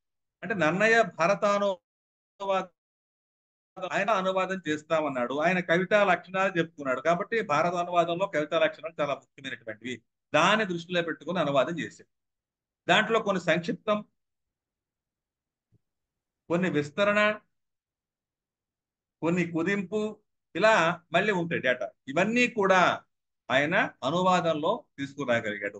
సంస్కృత మహాభారతం, కన్నడ మహాభారతాన్ని దగ్గర పెట్టుకొని ఈయన స్వతంత్ర రచనలాగా తెలుగు వారికి అందించేలాగా అనువాదం చేశాడు. దీన్ని అనువాదం అనే కంటే అనుసృజన చేశాడు. దీన్ని ఫ్రాన్స్ క్రియేషన్. ట్రాన్స్క్రియేషన్ అంటే ట్రాన్స్క్రియేషన్ అంటే ఏమిటి?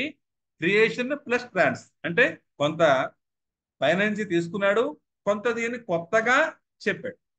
ఎక్కడ కొత్తగా చెప్పాడు, ఎక్కడ పైనుంచి తీసుకున్నాడు, ఎక్కడ వదిలేశాడు, ఎక్కడ కల్పించాడు, ఎంత కల్పించాడు, ఈ డేటా అంతా మనం రాయాలి. కాబట్టి అది 20 మార్కులు అడిగేటువంటి అవకాశం. ఇలా ప్రతి ప్రశ్నని ఆయా కవుల కవిత్వ నేపథ్యంతో మీకు చెప్పే అవకాశం ఉంటుంది. ఇందులో మీకు పద్యాన్ని కోట్ చేశారు. ఇది మొట్టమొదట ఆయన రాసిన నేపథ్యంలో మహాభారతంలో మొట్టమొదటి పద్యం ఇది. అందుకని ఇలాంటి పద్యాలు సంస్కృతంలో ఉన్నది. నిజానికి భాష తెలుగులో స్క్రిప్ట్ ఉన్నది, సంస్కృత శైలిలో ఉన్నటువంటి సంస్కృత పద్యం ఇది, సంస్కృత శ్లోకం. శ్రీవాణి గిరిజా స్థిరాయ రథతో వక్షో ముఖాంగేషు ఏ లోకానాం స్థితిమావహంచ విగతాం శ్రీ పుంసయోగోద్భవాం తే వేదత్రయమూర్తయ స్త్రీ పురుషా సంపూజితా వసురైః భూయాసు పురుషోత్తమాం భుజభవ శ్రీకంధరా శ్రేయసే. కొంచెం మరీ మీరు విపరీతమైన రాగమేం అక్కర్లా. దీర్ఘాక్షరం దగ్గర దీర్ఘంగాను, ఎక్కడ దాన్ని ఆపాలో ఆ పాజ్ ఇవ్వడం దగ్గర ఆ పాజ్ ఇచ్చి, అది కూడా ఎలా ఇవ్వాలి? అర్థవంతంగా ఆపాలి. ఎక్కడ పడితే అక్కడ ఆపేయడానికి వీలు లేదు. ఏమండి? అలా మనం ఒక పద్యాన్ని నడక నేర్చుకోగలిగితే అందులో ఉన్న భావం ఇది.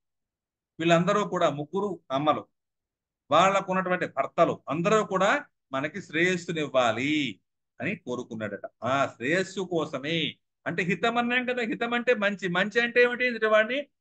వాడి కీర్తిని లేదా వాడి ఆరోగ్యాన్ని, వాడి ఆనందాన్ని, ఆనందంగా ఉండాలని కోరుకోవాలి. నేను ఒక్కడనే బాగుపడాలి అనుకోవడం స్వార్థం. అందరూ బాగుండాలి, అందులో నేను ఉండాలి అంటే నిస్వార్థం. నేను ఉండాలి అనేది మన స్వార్థానికి, మీరు అందరూ బాగుండాలి అంటున్నాగా, అందులో నేను ఉండాలి అనుకోవడం స్వార్థం కాదు. అది ఇందులో మనం గమనించాల్సిన ప్రధానమైన. తర్వాత ఇంకొక ప్రశ్న చూసినట్లయితే శివకవులు, ఇదొక టాపిక్. ఇది సెకండ్ టాపిక్ అన్నమాట. వారి రచనల్లో ద్విపద, శతక, రగడ ఇవన్నీ కూడా ప్రక్రియలు. ప్రక్రియ అంటే ఏమిటి? ముక్కలు ముక్కలుగా చేసేది. సాహిత్యాన్ని మనం ప్రక్రియాపరంగా చూద్దాం. ఏమండి? పురాణం అన్నాం, ఇతిహాసం అన్నాం, కథ అన్నాం, నవల అన్నాం. ఇవన్నీ ఏమిటి? పార్ట్స్ అన్నమాట. అలా దీనికి ద్విపద ఏదో ఛందోపరమైనటువంటి పార్ట్. శతకం 100 పద్యాలు ఉంటే శతకం అంటాం. రగడ ఇది ఒక దేశీయమైన ఛందస్సు. ఉదాహరణ ఇదొక రకమైన ప్రక్రియ. ఇలా ఇవన్నీ కూడా ఈ శివ కవుల నేపథ్యంలో వచ్చి, ఆ కవులు ఎవరు? అంటే ఏదైనా సరే కవిత్వం అనేది మతపరంగా ఎక్కువగా వచ్చినటువంటిది ఈ శివ కవి యుగం. ఇది 12వ శతాబ్దంలో బాగా విజృంభించింది. మత కల్లోలాలు వచ్చాయి. కవులు శివుడే దైవం అని వీర శైవ సిద్ధాంతాన్ని స్థాపించి ఒక సుమారుగా 100 సంవత్సరాల పాటు ప్రజల్ని కట్టుబాటుతో, నియమాలతో ఉంచగలిగినటువంటి సాహిత్యం శైవ సాహిత్యం. ఏమండి? అది చాలా ప్రసిద్ధమైనటువంటిది. తర్వాతది పాల్కురికి సోమనాథుడు, నన్నచోడుడు అలాంటి వాళ్ళందరూ వస్తారు. వీళ్ళు మార్గదేశ సాహిత్యాన్ని ఉద్ధరించినటువంటి నేపథ్యం. ఇందులో ఒక ప్రశ్న మనకి ఉదాహరణ కోసం ఇచ్చాం. పాల్కురికి సోమన శివకవి యుగానికి సంబంధించినటువంటి వాడు. అతని కవిత వైశిష్ట్యం ఎలా ఉంది చూడండి. మతంతో కవిత్వాన్ని చూడండి. మత ప్రచారం కోసం ప్రవక్తల్ని పురాణాలుగా నిర్మించడం. ఉదాహరణ చూడండి. ప్రతిదానికి మీకు ఉదాహరణ ఇస్తున్నాను, ఆ పాయింట్ చెప్తున్నాను. ఇలా మీరు రాయగలిగినప్పుడు మీకు 10కి 10 ఎందుకు పడవండి? ఇంత ఎఫెక్టివ్ గా మీరు రాయగలుగుతున్నారా? ఈ ప్రశ్నని నేను రాయటానికి చాలా బుక్స్ అన్ని రిఫర్ చేసి, ఇందులో సంక్షిప్తంగా ఎంతవరకు తక్కువ పదాలతో డైరెక్ట్ గా విషయాన్ని రాయగలుగుతానో అని ప్రాక్టీస్ చేసి చేసి చేసి రాసినటువంటి డేటా. ఒకేసారి నాకు మాత్రం వచ్చేస్తుంది, నేను మాత్రం గొప్పలు చెప్పుకునే పరిస్థితి నాకు లేదు. ఏదైనా ఒక విషయాన్ని, ఎలాబొరేట్ గా ఉన్న విషయాన్ని డైరెక్ట్ గా రావాలి అంటే దాన్ని మనం మన మాటల్లోకి మార్చుకోవాలి. అలా మార్చుకునే నేపథ్యంలో చిన్న చిన్న వాక్యం మనం తయారు చేయాలి. అలా చేయడం కష్టం. అలా చేస్తేనే మీకు మంచి మార్కులు వస్తాయి. మనం మాట్లాడుతున్నప్పుడు ఎంత వేగంతో మాట్లాడినా ఒక కుక్కలో ఒక సెంటెన్స్ అయినా పూర్తయిపోవాలి. మధ్యలో కాస్త పాజ్ ఉంటే కామ పెట్టుకోవాలి తప్ప మహావాక్యం రాయమంటే మాటల్లో రాయలేము, చెప్పలేము. ఏమంటే మహావాక్య నిర్మాణం అనేది సివిల్ సర్వీస్ యాస్పరెంట్ కి అస్సలు ఉండకూడని అలవాటు లేకుండా ప్రాక్టీస్ అవసరం లేని విషయం, చిన్నవి మాత్రమే ప్రాక్టీస్ చేయవలసినటువంటి అంశం. చాలా బేసిక్ స్ట్రక్చర్. కానీ చిన్న చిన్న వాక్యం రాయడమే కష్టం, మహావాక్యం రాయడం ఈజీ. ఓకేనా? ఇక మన దృష్టితో రామాయణ భారత కథల్ని అంతకు ముందే రాశారు, చిత్రవేశారం కూడా వీళ్ళు తీసుకున్నారు. అలా కుట్టపతికి కావ్య నాయకుడికి భేదం లేదు. అంటే రాసేవాడికి, ఆ రాసినటువంటి కావ్యాన్ని ఎవరికైతే తీసుకుంటాడో వాడికి వీడికి, ఇందులో హీరో, బయట ఉన్న రాజుగారు ఇద్దరు ఒకటే అయి ఉంటారు. అలా మనకి బసవ పురాణ గుడ్డభర్త బసవేశ్వరుడు, కథా శ్రోత చెప్పేవాడు గొబ్బూరి సంగరామాచుడు. ప్రతి కవి ఒక ధార్మిక దృక్పథాన్ని, లౌకిక కావ్యాన్ని సాహిత్య మర్యాదలతో తీసుకొచ్చాడు. అంటే సాహిత్యానికి ఒక మర్యాదను ఏర్పాటు చేశాడు. అది మతానికి సంబంధించిన మర్యాదగా కనిపిస్తుంది. పైగా దేశీ సంప్రదాయాలు అంటే దేశీయమైనటువంటి భావనతో రాశాడు. అందుకని ఇక్కడ అనేక రకాల ఛందస్సులు అనేవి స్వతంత్రంగా తయారు చేసుకున్నారు ఈ కాలంలో. అది ఇందులో ఉన్న ప్రధానమైన అంశం. ఇక తర్వాత పాయింట్కి వస్తే తిక్కన, 4వ పాయింట్. తిక్కన అనగానే రసాభుజిత బంధం. ఒక్కొక్క రసాన్ని ఎలా వాడాలో, ఎలా ప్రజెంట్ చేయాలో మీకు ఎఫెక్టివ్ గా చేసినటువంటి వాడు తెలుగు సాహిత్యంలో, కవిత్రయంలో ప్రధానమైన వాడు తిక్కన. అతని గురించి కేతన చెప్పినటువంటి ఈ పద్యం ఆ డేటాను మీకు ఇన్ఫర్మేషన్ ని ఇస్తుంది. రస అభి ఉచిత బంధం అంటే రసాన్ని ఎక్కడ ఏ రకంగా వాడాలో తిక్కన అంత బాగా తర్వాత కవులు కానీ కొంచెం ముందు కవులు కానీ వాడాలి. అంటే ఆ రసాన్ని, రసం అంటే ఏమిటి అంటే మళ్ళీ 9 రకాల రసాలు. శృంగార, హాస్య, కరుణ, రౌద్ర, వీర, భయానక, భీభత్స, అద్భుత, శాంతం. ఈ 9 రకాల రసాలని ఒక్కొక్క రసంలోంచి ఒక్కొక్క రసం మళ్ళీ మల్టీగా కూడా కనిపిస్తుంది ఒక్కోసారి. అంటే ఆ రస అభినయం చూడండి. ఇక్కడ మీకు తర్వాత వస్తుంది కృష్ణరాయభార ఘట్టం, తిక్కన రాసినటువంటి. అక్కడ ఆ కాంటెస్ట్ లో అంటే మీకు అక్కడ కూడా కవర్ అవుతుందని చెప్పడం కోసం సాహిత్య చరిత్రలో ఉన్నది టెక్స్ట్లో కూడా ఉంటుంది. టెక్స్ట్ లో ఉన్నది సాహిత్య చరిత్రలో కూడా కొంతవరకు మీకు ఉపయోగపడుతుంది. సాహిత్య చరిత్రలో అంటే పేపర్ 1 పార్ట్ బి, పేపర్ 2 లో ఉన్నటువంటి టెక్స్టులు మీకు రెండు దీంట్లో సెమల్టేనియస్ గా అవసరపడుతూ ఉంటుంది. ఇక్కడ ద్రౌపదిని అడుగుతాడు కృష్ణుడు వెళ్ళి, ఎక్కడ నాటకీయ ఘట్టం అంటే ఈయన వెళ్ళి కురుసభలో రాయబారగా వెళ్తాడు కృష్ణుడు. ఆ నేపథ్యంలో అందరినీ మీ అభిప్రాయాలు చెప్పండి, వాళ్ళని ఏమడగాలి, మీ మాటల్లో మీరు ఏం చెబుతారు అని అడిగినప్పుడు అందరూ ఏవో చెబుతారు. ద్రౌపది దగ్గరికి వస్తాడు, అమ్మా చెల్లాయి నువ్వేం చెబుతావమ్మా అనగానే పెద్ద జుత్తు ఉంటుంది, కొప్పు, ఆమె ముడి వేయలేదు. అలా వెనక ఉన్నటువంటి జుత్తుని ఇలా బయటికి ముందుకి ఇలా ప్రదర్శించినట్టుగా అది ఎలా ఉందంటే మహాభుజంగమోనా విలసులాగా, మహాభుజంగం పెద్ద పాములాగా ఉందంట. అంటే ఆమె చెప్పదలుచుకుంది ఏమిటి, నా జుత్తు పట్టుకొని లాగాడ దుశ్శాసనుడు, మళ్ళీ వాడి రక్తంతో తడిస్తే గాని ఈ జుత్తు ముడివేయను అని శపథం చేసింది ఏమిడే. అవి జడలో కట్టేసి విశాలంగా చాలా పెద్దగా ఉన్నటువంటి ఆ జుత్తుని మహాభుజంగం కాలసర్పం లాగా ఉంది అంటాడు. అంటే ఆవిడ బాధ, వాడు చేసిన అవమానం, ఇన్నిటిని కూడా ఒక చిన్న పద్యంలో ఉత్తలమాల చంద్రమాల తీసుకొచ్చింది. ఇది తిక్కన టాలెంట్. ఇలాంటివన్నిటిని కోడ్ చేసుకుంటూ ఇందులో రాయాల్సింది. ఇక ఎర్రన అక్కడ నాచిన సోమన ఇద్దరు ఒక కాలానికి సంబంధించిన వాళ్ళకున్న బిరుదులు చూడు, సకల భాషా భూషణ, సాహిత్య రసభూషణ, సంవిధాన చక్రవర్తి, లోకజ్ఞత దర్శనత్వం, నవీన గుణసనాథత్వం, ఇవి ఈయనకు ఉన్నటువంటి ప్రత్యేకత. ఎర్రన శంభుదాసుడు, ప్రబంధ పరమేశ్వరుడు, ఇలాంటివి ఈయనకు ఉన్నాయి. అందువల్ల ఈ ఇద్దరి కవుల నేపథ్యంతో వాళ్ళ కావ్యాల్ని అధ్యయనం చేయవలసినటువంటి కంపారిజన్ ఇక్కడ అవసరం ఉంది. అలాగే పోతన, శ్రీనాథ్ వాళ్ళకున్న రచనా విధానంలో శ్రీధర చూసినట్లయితే ఈశ్వరార్చన కళాశీలుడు, ప్రత్యభిజ్ఞ సిద్ధాంతశీలుడు. ప్రత్యభిజ్ఞ అంటే శివాద్వైతం, శివుడే దైవం, మిగతా వాడు దైవాలు కాదు. అట్లాగే క్రీడాభిరామం, ఆయన రాశాడని కొంతమంది రాయట్లేదని. ఇందులో సోళ్ళుంటన విధానం, ఇది మీరు ఎప్పుడూ కూడా వినే అవకాశం లేని విషయం. అంటే ఎత్తు పొడుస్తూ మాట్లాడేటువంటి డెప్పుడు మాటలు అనేవి ఇందులో కనిపిస్తాయి. ఇలాంటి నేపథ్యాలతో విశ్వనాథుడిని, అటు అవసరమైతే పోతనని కంపేర్ చేయాల్సినటువంటి అవసరం. పోతన శైలి వేరు, శ్రీనాథుడి శైలి వేరు. ఈయనంతా పెద్ద పెద్ద సమాసాలతో రాసుకుంటూ వెళ్తాడు శ్రీనాథుడు. పోతన చిన్న చిన్న మాటలతో ఆయన కవిత్వాన్ని రాస్తాడు. ఈయన రాసింది భాగవతం అలాంటివి రాశాడు.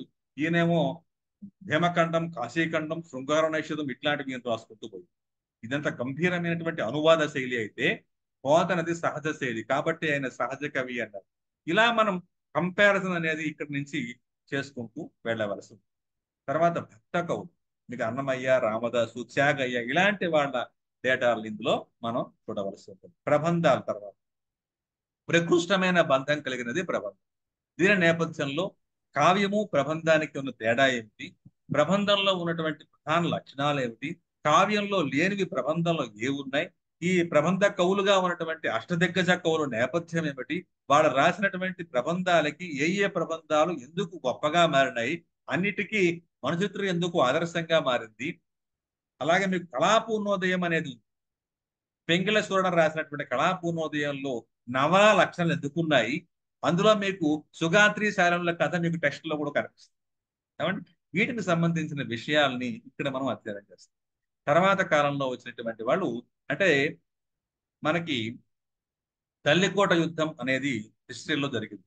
శ్రీకృష్ణదేవరాయల కాలంలో ఎండ్ అవుతున్న సమయంలో ఇటు గోల్కొండ, బీజపూర్ వీళ్ళు ఒకవైపును, ఈ కృష్ణదేవరాయలు ఒకవైపున యుద్ధం చేస్తూ చివరికి కృష్ణదేవరాయలు రాజ్యాన్ని కొల్లగొట్టేస్తారు. 5 ముస్లిం రాజ్యాలు కలిపి వాడిని చెతగొట్టేసి లూటి చేసేస్తారు. అప్పుడు ఈ కళాకారులు, కవులు అందరూ కూడా వేరే ప్రాంతానికి వలసపోతారు. ఎక్కడికి? తంజావూరు ప్రాంతానికి వలసపోతారు.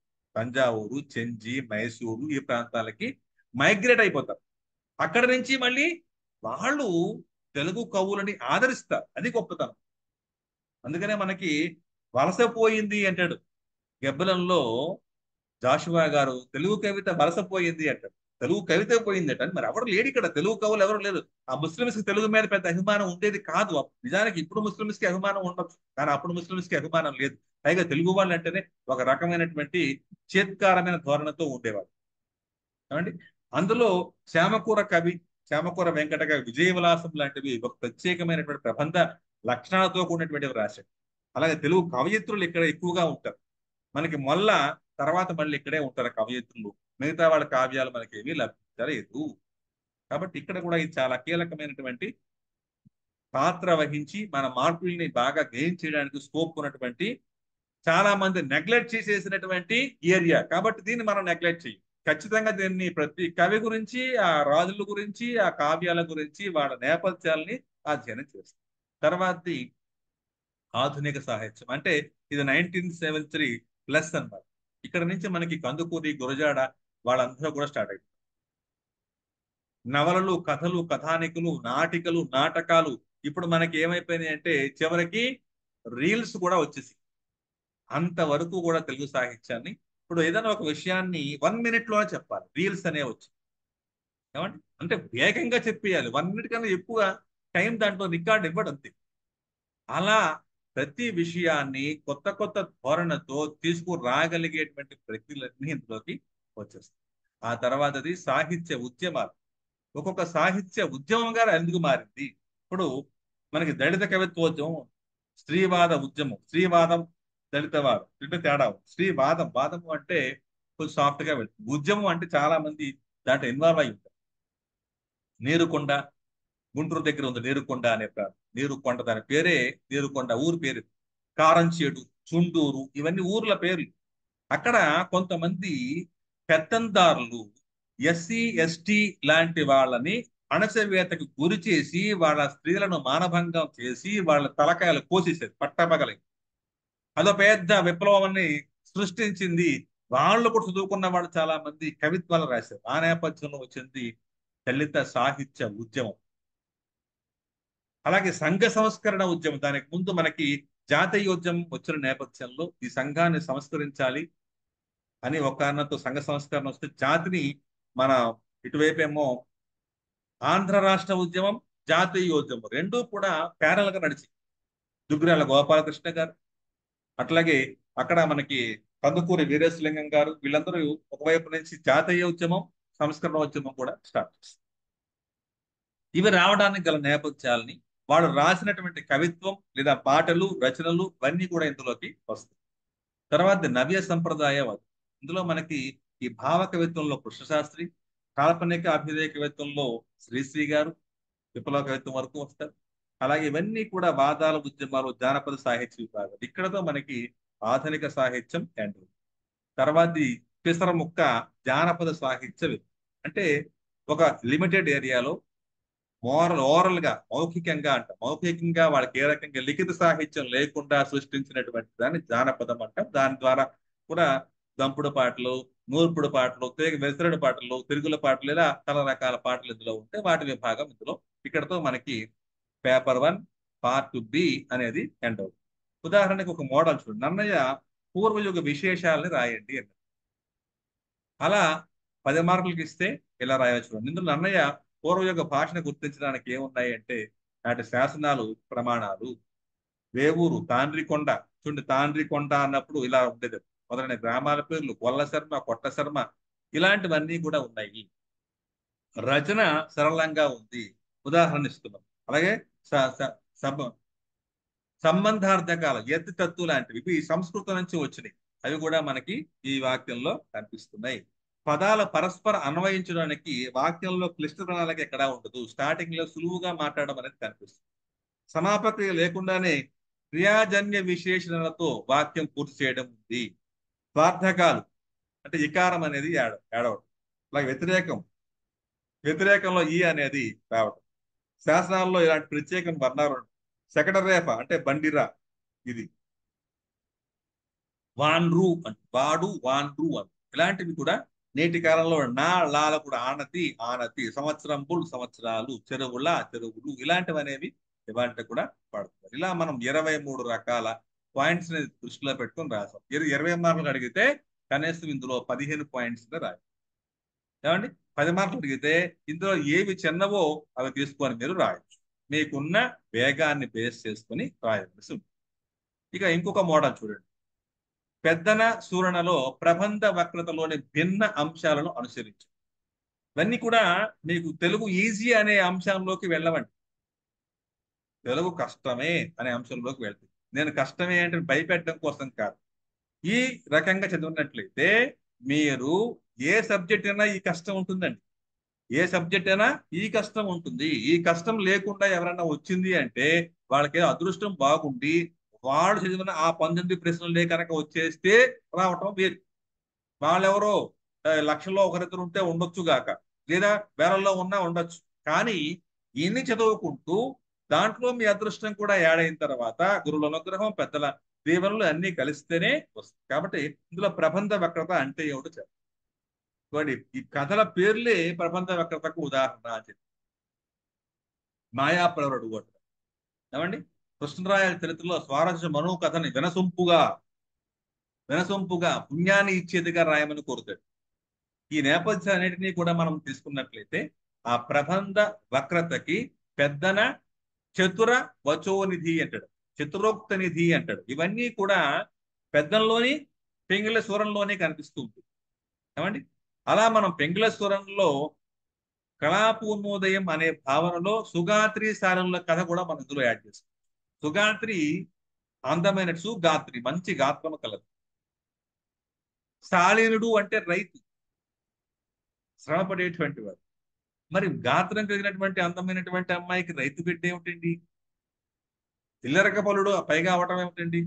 అంటే వాళ్ళలో ఏం చెప్పదలుచుకున్నాడు? శ్రమైక సౌందర్యాన్ని చూపించాడు. అందుకనే సుగాత్రి, అలంకరించుకున్న సుగాత్రి వాడికి ఇష్టం లేదు. అలంకారాలన్నీ తీసేసి సహజంగా చీరగట్టుకున్న సుగాత్రి అంటే వాడికి ఇష్టం. ఆ ఇష్టాన్ని ఆ చెరువు దగ్గర లేదా పొలం దగ్గర ఆ పొదరింట్లో ఆ సుఖాన్ని ఆమెకి ఇచ్చాడు, సంభోగం చేశాడు, రతి చేశాడు, సెక్స్ చేశాడు. అంటే వాడు చెప్పదలుచుకుంది ఏమిటి? శ్రమైక జీవన సౌందర్యాన్ని అందులో చూపించాడు. పెద్దన కూడా అలాంటివే తీసుకున్నాడు కథలు ఇంచుమించుగా. ఏమండి, మాయాపరుడు అనేవాడిని సృష్టించాడు. ఇక్కడ ఈ స్వారోచిషుడు పుట్టడానికి గల కారణం ఈ ప్రవరాక్షుల్లో ఉండేటువంటి నీతి నియమాలన్నీ వాడికి కావాలి. అందుకోసం ఈ ప్రవరాక్షుడు అనేటువంటి వాడు ఒక మోడల్ గా చూపించాడు. చూడండి, మనకి పిల్లలు, మంచి పిల్లలు పుట్టాలంటే అందమైనటువంటి పోస్టర్స్, పిల్లల పోస్టర్స్ పెట్టి చూపిస్తుంటారు పెద్ద తల్లులకి. అలానే పిల్లలు కావాలని కోరుకుంటుంటారు. అలా వాళ్ళు చూస్తూ చూస్తూ చూస్తూ అలాంటి రూపంతో ఉన్న పిల్లలే కంటారు అని ఒక డేటాబేస్. అది నిజమో కాదో పక్కన పెట్టి ఇలా మనకి ఈ ప్రవరుడు అనేవాడిని మోడల్గా చూపించి వాడి గుణాలు ఈ స్వారోచికి రావాలి అనే ఉద్దేశంతో తయారు చేసినటువంటి ఇదంతా ప్రబంధ వక్రతకి ఉదాహరణ. ఇందులో ఒక డేటాని మనం ఒక టేబుల్ రూపంలో రాస్తే ఇలా రాసుకుంటే మీకు డెఫినెట్ గా దాంట్లో ఉన్న జిస్ట్ అంతా మీకు అర్థం. ఇది 3 తరాల కథ, ఇది 3 జన్మలు ముడిపెట్టినటువంటి కథ, ఇది మిశ్రమైత వృత్తం, ఇది అపూర్వ కల్పిత విస్తార కథ, ఇది కాల క్రమ పద్ధతిని అనుసరించి ఉంటుంది, ఇది కార్యకారణ పద్ధతి అంటే కళాభాషని కళాపూర్ణే కథ, చివరికి చతుర్ముఖ చతుర్ముఖ బ్రహ్మల కథ చెప్పడం. అంటే ఒక కథలో స్టార్టింగ్ నుంచి స్టార్ట్ అవుతుంది, మధ్యలో స్టార్ట్ అవుతుంది. ఇవంతా ఇంకో కార్యకారణ పద్ధతిలో దీన్ని నడిపిస్తూ ఉంటాడు. అంటే మీకు ఈ టెక్స్ట్ గురించినటువంటి అవగాహన ఉండాలి, ఈ టెక్స్ట్ గురించిన అవగాహన ఉండాలి, అప్పుడే మీకు ఈ విషయం అర్థం. ఇప్పుడు ఈజీ అండి, ఇలా చదవాలండి. ఇలా చదివినప్పుడు మీకు ఎందుకు రావు? మనం జగన్మోహన్ రెడ్డి లాగా ఇంట్లో కూర్చొని మనం ఇచ్చేసామంటే రావండి, తిరగాలి. మనకి ఎక్కడైతే విమర్శ ఉందో అక్కడ మనకి డెఫినెట్ గా మంచి మంచి అవుట్పుట్ రావాలని ప్రయత్నం చేయాలి. ఊరికే మనకు మనం పొగడేసుకోకూడదు. ఇవాళ సులువు కాదు, ఏ సబ్జెక్టు సులువు కాదు. తెలుగు సులువు అని కాదని అంటలా, ఏ సబ్జెక్టు కూడా సివిల్ సర్వీస్ లో సులువు కాదు. కావాలంటే మీరు ఆ టీచర్లు అడగండి, వాళ్ళు ఎంత శ్రమ పడితే ఇలా జిస్ట్ని మీకు ఇవ్వగలుగుతారో ఆలోచించండి. వాళ్ళు శ్రమించకుండా మీకు డైరెక్ట్ గా పోషిస్తారంటే దానివల్ల మీకు ప్రయోజనం ఉండకపోవచ్చు. ఓకేనా? నియమానుసారంగా ఈ కథ సాగితే ఒక కథను ఒకరే చెప్పడం కానీ ఒక చోట చెప్పాలనే కానీ ఒక పత్త నియమం అనేది ఇందులో కనిపించదు. అందువల్ల ఈ ప్రబంధ వక్రత వైచిత్ర్యం వల్ల అనేక రకాలుగా లింకులు పెట్టేస్తుంది. కథ కమనీయంగా సాగుతుంది. ఇది అపూర్వ కథా సంహిత. ఒక ఈ సుగార్తె తర్వాత కాలంలో ఏమైపోతుంది? మగవాడు అయిపోతుంది. ఈ శాలినుడు ఏమో ఆడపిల్ల అయిపోతుంది. వీళ్ళిద్దరికి పిల్లగా. అలా ఒక ఆడ మగగా మారిపోవడం, మగ ఆడగా మారిపోవడం, ఇలాంటివన్నీ ఇందులో కనిపిస్తుంది. కథా సన్నివేశాన్ని మధురంగా కఠిన సన్నివేశంలో సాగేలాగా ఇవన్నీ కూడా ఈ పాయింట్స్ అన్ని కూడా 10 పాయింట్స్ ఇచ్చాను. ఈ 10 పాయింట్స్ ని మీరు దృష్టిలో పెట్టుకుని రాయడం, అట్లాగే ఈ ముందు ఉన్నటువంటి అంశాన్ని కూడా అంటే ఏమిటి దీని గురించిన విషయం రాయడం, అలా 2 రకాలుగా ఈ టేబుల్ ఫార్మేటు ప్లస్ ఇందులో ఉన్న విషయాన్ని కలిపి దీన్ని 20 మార్క్స్ కి అడగడానికి అవకాశం. ఏమండి, ఇది రీసెర్చ్ లెవెల్ గా ఉన్నటువంటి ఒక ప్రశ్నని మోడల్ గా ఎలా రాయాలో మీకు చూపించాను. ఇందులో కొంచెం మీకు వివరణ ఇవ్వడం కోసం కొన్ని వాక్యాలను యాడ్ చేశాను, వాటిని కూడా తగ్గించుకోవచ్చు. ఇంతవరకు మనం చూసినట్లయితే మొత్తం ఒక పాయింట్ 1 నన్నయ్యకు పూర్వయుగం అనే ఒక పాయింట్ ని తీసుకుంటే ఇవాల్టి వరకు ఇన్ని రకాల ప్రశ్నలు వచ్చి చూడండి. ఇది వరకు వచ్చిన ప్రశ్నల్లో ఏమిటి? నన్నయ్య మార్గదేశ సంప్రదాయం, మళ్ళీ చూడండి మార్గదేశ సాహిత్యం, మరి మార్గదేశ సంప్రదాయం. చూసారా? ఒక్కటే ప్రశ్న, ఇక్కడ వచ్చినటువంటి ప్రశ్న 4 టైమ్స్ రిపీట్. అర్థమైందా? రెండో ప్రశ్న చూద్దాం. ప్రాంగణయ్య కవితా పరిణామం, ప్రాంగణయ్యం నాటి సాహిత్య రూపురేఖలు, మార్గ కవిత లక్షణాలు, మార్గదేశ సాహిత్యం. మళ్ళీ అంటే ఒకే ప్రశ్నని కొంచెం ముందుకి వెనక్కి మారుస్తూ ఉన్నాడు తప్ప ఇందులో ఈ డేటాని మీరు ఇందులో మొత్తం ప్రశ్నలు ఎన్ని అంటే 4 ప్రశ్నలు ఉంటాయి సుమారుగా. 4-5 ప్రశ్నలు ఉంటాయి. 5 ప్రశ్నలు మీకు కరెక్ట్ గా చెప్పేస్తాం. అలాగే కాలాన్ని అనుసరించి మనకి ఈ ప్రశ్నలు కూడా ఉంటాయి. ఇలా మనకి 5 ప్రశ్నల నుంచి ఒకటి నుంచి 6 ప్రశ్నలు అనుకోండి. ఒక్కొక్క యూనిట్ కి సంబంధించి ఒక 6 ప్రశ్నలు ఉంటాయి. ఈ 6 ప్రశ్నలు మీకు వస్తే ఈ 6లోంచి ఒకటి డెఫినెట్ గా వస్తుంది. ఇప్పుడు చెప్పండి, ఈజీయే కాదు? 6 ప్రశ్నల్లోంచి ఒక ప్రశ్న రాయడం ఈజీయే కాదండి? ఏ ప్రశ్న వస్తుందో అడగండి మళ్ళీ, ఎందుకంటే నేను పేపర్ కొట్టలేదు. అందువల్ల ఈ 6 రకాల ప్రశ్నల్ని మనం అవగాహన చదివినట్లయితే ఖచ్చితంగా మనం రాయబోయే ప్రశ్న అందులో ఇలా మనం ప్రీవియస్ క్వశ్చన్స్ ని అనాలిసిస్ చేసుకుంటూ ఏ రకంగా అడుగుతున్నాడు, ఏ అంశాలను టచ్ చేసుకుంటూ అడుగుతున్నాడు అనేది మనం సరిగ్గా ఐడెంటిఫై చేస్తే సాహిత్య చరిత్రలో కూడా మనం 125 నుంచి 150 వరకు మనం మార్క్స్ ని అటెంప్ట్ చేయగలుగుతాం. సరే, అందులో మార్క్స్ మీరు రాయగలిగేటువంటి కెపాసిటీతో ఉన్న పదాలని రాస్తే మంచి మార్క్సే పడతాయి. ఓకేనండి? ఇది ఇంతవరకు ఉన్నటువంటి వివిధ రకాల విషయాలు మీకు చెప్పే ప్రయత్నం చేస్తాను. ఇందులో మీకు ఏదైనా సందేహం ఉంటే డెఫినెట్ గా ఓకేనండి. జ్యోతి గారు ఇప్పుడే వచ్చారా? ఇంతకుముందు చూసారా? చెప్పండి. ఇప్పుడే వచ్చాను సార్. ఇప్పుడే వస్తే మీరు వెంటనే ఇంకేం చేయలేం. సుధీర్ గారు నారాయణ గారు,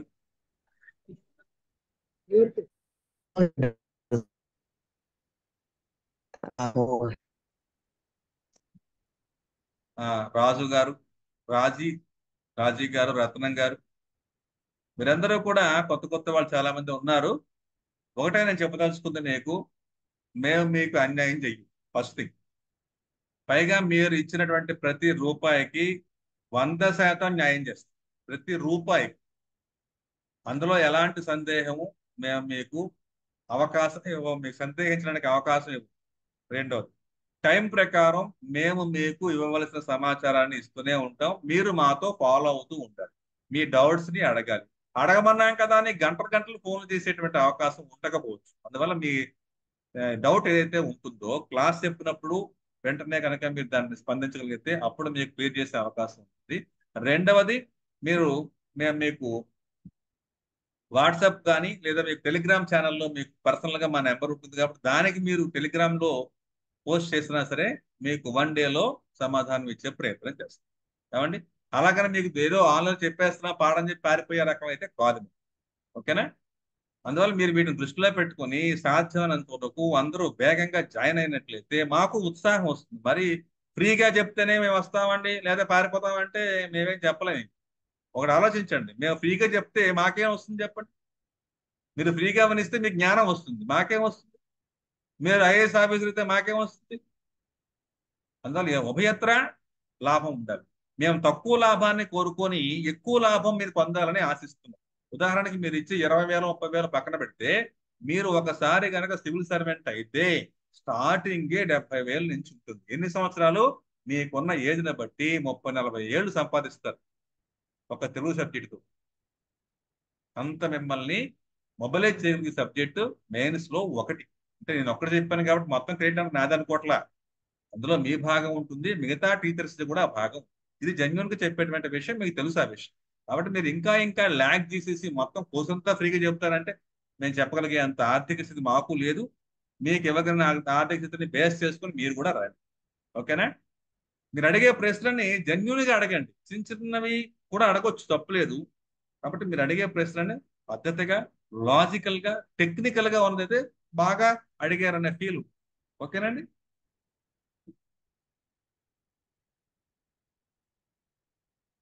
అడగండి. మొదటి నుంచి ఉన్న వాళ్ళైతే మంచిది అడిగేటప్పుడు. మొదటి నుంచి మేము ఉన్నామండి కాబట్టి అడిగితే బాగుంటుంది. తర్వాత కూడా అడగండి, తప్పలేదు. మొదటి నుంచి ఉన్నాను సార్. ఒకటి సార్, చెప్పండి నారాయణ గారు. ఇప్పుడు తెలుగు సార్ తెలుగు అనేది రాస్తాం కదా సార్ పద్యాలు ఉమ్, షార్ట్ గా చిన్న చిన్నగా. ఉమ్. అవి ఎలా వర్డ్స్ క్రియేట్ చేయాలి సార్? అంటే రాసేది వేరు ఉంటది అన్నారు కదా మీరు తెలుగు. ఉమ్. ఇప్పుడు మీరు సార్ అడిగే ప్రశ్నల్లోనే రాసేది సరిగ్గా వేరుగా ఉంది అన్నారు కదా సార్ మీరు షార్ట్. అడిగే ప్రశ్నలోనే సరైన క్లారిటీ లేదు. ఫస్ట్ థింగ్, రాసేది ఎలా రాయాలి అంటే చిన్న చిన్న వాక్యాలు ఓకే రాయాలి, ఓకే సార్, అంటే అర్థం. కనెక్టివ్ గా రాయాలి. అదే సార్, అది ఎలా అని అడుగుతున్నాను సార్. చూపించక మీకు మీకు కొన్ని థ్యాంక్ యూ ప్రశ్నలు సార్. చూపించాలా లేదా? చూపించండి సార్. అలా చిన్న చిన్న వాక్యాలు ఉన్నాయా? చూపించు లేకపోతే సార్. మహావాక్యాలు ఇచ్చాను నేనేమన్నా? లేదు సార్. అంటే మీరు ఇంకా అబ్జర్వేషన్ స్కిల్స్ ని డెవలప్ చేసుకోవాలి అని నాకు అర్థమైంది. ఓకే సార్, ఓకేనా? Okay sir. రైట్, దాన్ని డెవలప్ చేయాలి. నెక్స్ట్ టైం మళ్ళీ ఓకే రిపీట్ సార్. చేయండి. రైట్. Okay sir. తర్వాత గౌతమ్ గారు. Okay sir. రైట్ నాన్న.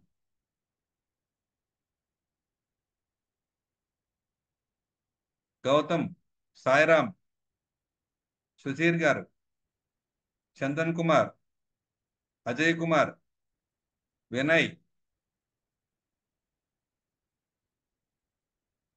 మీరు ఎవరు మాట్లాడకుండా ముందు అన్మ్యూట్ చేసుకొని మాట్లాడండి.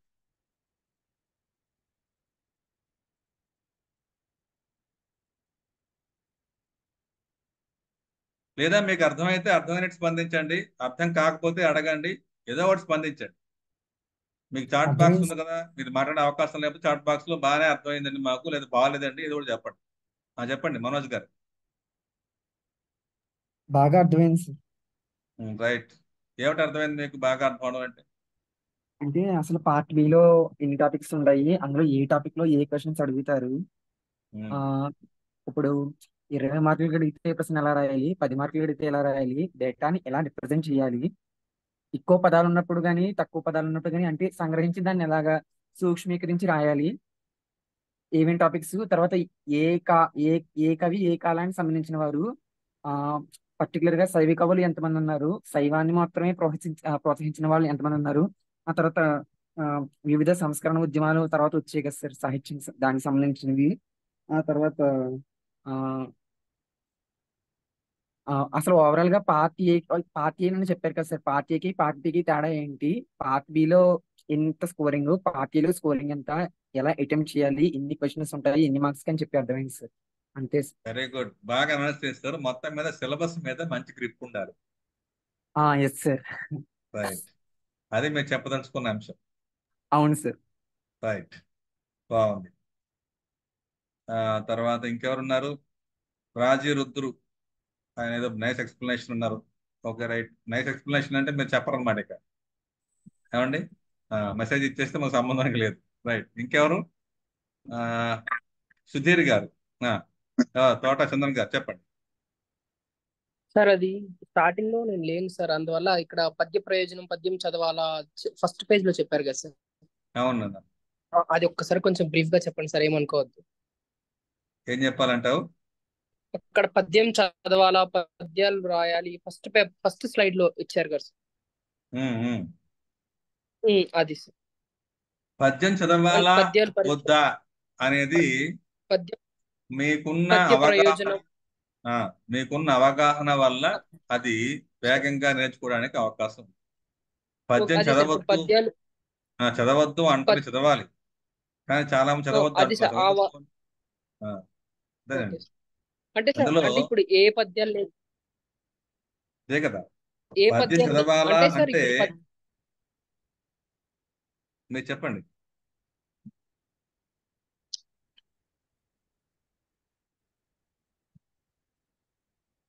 ఏ పంచద అంటే నన్నయ్య గురించి ఒకటి, తిక్కన గురించి ఒకటి, ఆ, ఎర్రన గురించి ఒకటి, అలా ప్రసిద్ధమైన కవులు ప్రాచీనంలోంచి ఒక 4-5. అలాగే మీకు టెక్స్ట్ బుక్స్ ఉన్నాయి, ఆ టెక్స్ట్ బుక్స్ లోంచి ఖచ్చితంగా చదవాల్సి ఉంటుంది. అలాగే చదవండి, ఏదైనా సరే మీరు ఒక 10 నుంచి 20 కవితలు పద్యాలు సరదాగా నేర్చుకోండి. ఆ సరదాగా నేర్చుకోవడం ఎందుకంటే ఒకవేళ మీకు ఇంటర్వ్యూ నాటికి ఎవడైనా అడిగితే అప్పుడు కావాలి. మీకు టెస్ట్ లో ఉన్న పద్యాల్ని లేదా ఈ సాహిత్యలో ఉన్న పద్యాల్ని తీసుకొచ్చి పరీక్షలు రాయడం కోసం అయితే కాదు. కానీ పరీక్షలు రాయడానికైనా ఆ పద్యంలో ఏముందో మీకు తెలిస్తే చాలు. పద్యాన్ని కంఠస్థం చేస్తారు, ఒక్కసారి లాగా మీరు రేబో లాగా చూసేసి దాన్ని అవగాహనలోకి వచ్చేస్తుందేమో అనుకుంటారో అది మీ చాయిస్. మీకు పద్యం అయితే చదవగానే కొంచెం అర్థమయ్యేలాగా ఆ పద్యం ఏ టెక్స్ట్ లోంచి వచ్చిందో అప్పుడు వ్యాఖ్యానంలో అవసరం అవుతుంది. ఇక్కడ నన్నయ్య గురించి ఒక పద్యం చెప్పండిరా అంటే సాహిత్యాన్ని మీరు ఆప్షనల్ గా తీసుకుని ఒక పద్యము రాదు అంటే వాడు మనల్ని వెర్రి పుష్పంలాగా చూస్తారు. ఏమండి, అందుకని మనం కనీసం ప్రాథమికంగా ఇంపార్టెంట్ అనుకున్నది లేదా ఆ కవి గురించినటువంటి ప్రసిద్ధమైన పద్యాన్ని ఒక్కటైనా నేర్చుకోండి. అది మీకు టెక్స్ట్ చెప్పేటప్పుడు ఖచ్చితంగా చెబుతాను, ఈ సాహిత్యం చెప్పేటప్పుడు కూడా చెప్తాను. ఖచ్చితంగా మీరు 4-5 పద్యాలు చెబుతాను నేను, అందులో మీకు నచ్చింది తీసుకోండి. ఓకేనా? Okay sir. అంటే సార్ ఇప్పుడు మనము ఓకే సార్. చెప్పండి. ఏదన్నా ఏదన్నా క్వశ్చన్ కి ఆన్సర్ రాసేటప్పుడు దానికి సందర్భించినటువంటి పద్యం మెన్షన్ చేస్తే మనకి స్కోరింగ్ బాగా వస్తుంది కదా సార్. సో అలాంటివి నేర్చుకుంటే సరిపోతుంది కదా. అలాంటిది కోడ్ చేస్తే మంచిది. మీరు పద్యం ఓకే సార్. రాయడం అనేది పెట్టుకోకూడదు. ఎగ్జామ్ లో అదే సార్, పద్యం ఇప్పుడు 4 కోడ్ లైన్స్ లో చేయడం 2 అంటే లైన్స్. ఫస్ట్ లైన్ లో సగం ముక్క, లాస్ట్ లైన్ లో చివర ముక్క, మధ్యలో 3 చుక్కలు. Okay sir. అలా చేయటం వల్ల మీకు పద్యం వచ్చండి, నాకు టైం చాలకపోవడం అనే నేపథ్యం వల్ల రాయలేకపోతున్నాను అని ఒక జిమ్మిక్ అనమాట. అదే సార్, అంటే మనం మెన్షన్ చేస్తే మనకి స్కోరింగ్ ఎక్కువ వస్తుంది కదా సార్. నైస్ గా వస్తుంది. అంటే ఎక్కువ వస్తుంది అంటే మీరు పనికిమాలిన పద్యం మీకు వచ్చిన పద్యం అంతా రాసేస్తే కుదరదు, అది ఆ కంటెస్ట్ లో లేదు సార్, సరిపోవాలి. క్వశ్చన్ కి ఆ సిచ్యువేషన్ లో కాంటాక్ట్ రిలేటెడ్ వంటిది రాయాలి. Sir, thank you sir, I అలాంటప్పుడు గాట్ మాత్రమే వస్తుంది, అప్పుడు అర్థమైంది మీకు సార్. Thank you. ఉపయోగపడు. రైట్ నా. Okay sir, thank you. ఇంకెవరు ఉన్నారు? సుధీర్ గారు లేరు. అజయ్ కుమార్ గారు, మీరు ఎంఏ చదివారు అంటుంటే కదా, మీకు ఏమైనా అర్థమైందా? కొత్తగా ఏమనిపించి చెత్తగా అనిపించిందా? లేదు సార్. Good evening sir. బాగానే అనిపించింది సార్. ఒక చిన్న డౌట్ ఏంటంటే, ఇప్పుడు ఎక్స్ప్లెయిన్ చేశారు కదా పేపర్ 1 అండ్ పేపర్ 3 కూడా. నేను ఏమని అడుగుతున్నానంటే, ఇప్పుడు మీ మెటీరియల్ నేను తీసుకున్నానని చెప్పాను కదా సార్. ఇప్పుడు చెప్పిన దాని ప్రకారంగా ఆ material is sufficient for the exam అంటారా? మళ్ళీ ఇంకేదైనా ఎక్స్ట్రాగా ప్రిఫరెన్స్ బుక్ ఏదైనా తీసుకుంటే బాగుంటుంది అని అంటారా సార్? మీరు మెటీరియల్ చదవాలి, బేసిక్ గా ఫండమెంటల్ గా మెటీరియల్ చదవాలి, అలాగే ఓకే. లెక్చర్స్ వినాలి. ఈ రెండు కంపల్సరీ. మూడవది ఇంకోటి కంపల్సరీ ఏమిటి అంటే, మార్క్స్ మెయిన్స్ మార్క్స్ పోస్టర్ ని మీరు ప్రాక్టీస్ కోసం వినాలి. నాలుగవది చాలా కీలకమైనది, మీరు మాత్రమే చేయగలిగేది ఏమిటి అంటే టెస్ట్ సిరీస్ రాయడం. ఈ ఓకే. 4 విభాగాలను మీరు పర్ఫెక్ట్ గా చేశాము, ఇక నాకు 100% నాకు ఎఫిషియన్సీ ఉంది, ఇంకా నాకేం కావాలని అడిగితే అప్పుడు చెబుతాను. ఓకే. అంతవరకు మీరు కన్ఫ్యూజన్ అయిపోయి కంగారు పడిపోయి మీరు ఓకే సార్. కంగారు థ్యాంక్ నష్టం వెళ్ళిపోకండి. అంటే అలాగే అంతకంటే సార్. ఇక థ్యాంక్ యూ డేటా సార్. మీకు థ్యాంక్ యూ. కావాలి అంటే after that I will give you definite. Okay sir. Definitely. Thank you. Okay, right. ఇంకా ఇంకేమైనా ఉన్నారండి? ఎవరైనా చెప్తారా? ఇదిగోండి, ఇవి రిఫరెన్స్ బుక్స్ కొన్ని మాత్రమే, మీకు అన్నిటినీ నేను ఇవ్వలేదు మీకు మళ్ళీ కంగారు అయిపోతారని. కొన్నిటిని మీరు చదువుకోవడం తప్ప పెద్ద వీటి వల్ల అన్ని ఇందులోంచి వచ్చేస్తానికి ఏ పుస్తకం లేదు. మీకు హైదరాబాద్ స్టడీ సర్కిల్ బుక్ ఒకటి ఉంది ఆల్రెడీ. అది కొంతవరకు మీకు డేటాని ఇస్తుంది. పాతది 2000 ఇప్పుడు అది ప్రింట్ చేశారు, దాన్ని అప్డేట్ చేసే పరిస్థితుల్లో ఎవరు లేరు. అది బేసిక్ డేటాను మీకు ఇస్తుంది. అందులో ఉన్న ప్రశ్న చదివితే మీకు 90% అర్థం కాదు. ఓకేనండి. మీకు ఏదైనా సరే డౌట్స్ ఉంటే ఇగో కింద నెంబర్ని కాంటాక్ట్ అవ్వండి. మీరు యాజ్ ఎర్లీ యాజ్ పాసిబుల్ కనుక మీరు STNIS అకాడమీలో జాయిన్ అయితే అక్కడి నుంచి మేము ఫ్రీక్వెంట్గా మీతో టచ్లో ఉంటాం. మీకు ఏ డౌట్ వచ్చినా సరే క్లారిఫై చేసే అవకాశం ఉంది. కాబట్టి ఆలస్యం చేస్తున్న కొద్దీ అమృతం విషం అయిపోతుంది. కాబట్టి నిర్లక్ష్యం, ఆలస్యం ఇలాంటి మాటలన్నీ పక్కన పెట్టేసి ఇవాళ నుంచి మీరు, నేను సివిల్ సర్వెంట్ని, నేను ఒక మహోద్యమానికి తపస్సు కోసం తపించి సేవ చేయడం కోసం ఉన్నాను అని మీరుగా మీ గుండె మీద మీరు చేయి వేసుకొని మీ సాధనని ప్రాక్టీస్ చేసే నేపథ్యంలో మొదలు పెట్టినట్లయితే, అందుకనే సక్సెస్ అనేది ఇవాటి నుంచే మొదలవ్వాలి. మా క్యాప్షన్ అదే, సక్సెస్ స్టార్ట్స్ నౌ. ఎప్పుడో అవుతుంది అనుకుంటూ కుదరదు. తర్వాత చూద్దాంలే అంటే కుదరదు. దానివల్ల మీరు అప్డేట్ అవ్వకుండా ఉంటే అవుట్డేట్ అయిపోతారు. ఓకే. అందుకని డెఫినెట్ గా మీరు సాధ్యమైనంత త్వరగా అవకాశం ఉంటే ఈ రోజే జాయిన్ అయిపోయి. మంచి రోజులు ఏమి ఉండవు. మనం ఎప్పుడు జాయిన్ అయితే ఆ రోజే మంచి రోజు. ఎప్పుడు మనం వదిలేస్తే ఆ రోజే. ఎద్దినం తద్దినం నాస్తి, తద్దినం మనం దుర్దినం అన్నాడు. తద్దినం, ఏ రోజైతే మనం భోజనం కావాలనుకుంటున్నామో ఆ రోజే భోజనం ఇచ్చారనుకోండి, అది మంచి రోజు. తత్ దినం, వాడు ఆ రోజు తద్దినం చేశాడు అనుకోండి, ఎవరిగా బ్రాహ్మణుడికి భోజనం పెడతానని ఎవడైనా వచ్చారనుకోండి, అది ఇంకా మహా మంచి దినం. తద్దినం తత్ దినం కలిపేస్తే ఏమైంది? తద్దినం అయిపోయింది. అందువల్ల మీరు ఆలస్యం చేస్తున్న కొలది అవుట్డేట్ అయిపోతూ ఉంటారు. మీరు వేగంగా చదివి 26కో 20 టార్గెట్ పెట్టుకొని మీరు ఆ టార్గెట్ నేపథ్యంలో వెళ్ళగలిగినప్పుడు ప్రిలిమ్స్ క్లియర్ చేయగలుగుతాం మనం ఈ సంవత్సరానికి అనే ఒక పాయింట్ మీరు పెట్టుకోండి. దానికి తగినట్టుగా ఇది ఆల్మోస్ట్ 6 నెలలు దీని వ్యవహారం అంతా ఉంటుంది. ఒకసారి వినటానికి 6 నెలల టైం. దాన్ని మీరు ప్రాక్టీస్ చేయడానికి 1 ఇయర్ అయినా ఉండద్దా? అలాగని 1 ఇయర్ అక్కర్లా. మీరు కరెక్ట్గా దీన్ని ప్రాక్టీస్ చేస్తే 8 months చాలు. కానీ వాడు ఇచ్చేది మీకు 6 నెలలు. అందువల్ల మీరు ప్యారల్ గా 2 months ఇమ్స్ ప్లస్ మెయిన్స్ వినటం చేయాలి. అప్పుడు మీరు వేగంగా అధ్యయనం చేయడానికి స్కోప్. ఓకేనండి. ఇంకెవరైనా మాట్లాడతారా? కన్క్లూజన్ మహేష్ గారు ఉన్నారా? సార్, అది మార్క్స్ బూస్టర్ కోర్స్ ఉంది కదా సార్, దానికి డిఫరెన్స్ ఏంటి సార్? మెయిన్ కోర్స్ ఏమండి, ఇది మార్క్స్ బూస్టర్ అనేది ఏంటంటే 1 month కోర్స్ అండి. అది 1 month కోర్సులో ప్రతి టాపిక్ నుంచి కొన్ని ప్రశ్నలు, మోడల్ ప్రశ్నలు, వాటికి సమాధానాలు మీకు ఇస్తాము. రికార్డింగే ఉంటాయి, ఆ రికార్డింగ్ వింటారు. ఓకేనా? మీకు డౌట్స్ ఉంటే ఆ డౌట్స్ని అడుగుతారు. టెలిగ్రామ్లో వాటికి సమాధానం ఇస్తారు. మార్క్స్ బూస్టర్ అంటే బూస్ట్ చేస్తారు. మీరు రాయడానికి మేము రాయడానికి తేడా ఉంటుంది కదా, ఆ తేడాని మీరు గమనించి మీరే మాగా మారిపోతారు. ఓకేనా? అంటే మీరు బాగా సబ్జెక్ట్లో ఏ పదాలు పడితే మంచి మార్క్స్ వస్తాయో ఆ పదాలని మీకు అందించే ప్రయత్నం చేస్తారు. ఆ ప్రయత్నంలో భాగంగా మీ సాధన వల్ల మంచి మార్కుల్ని పొందడానికి స్కోప్ వస్తుంది.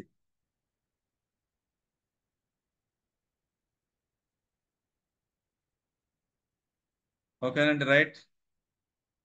శుభం శుభం భయ్యా.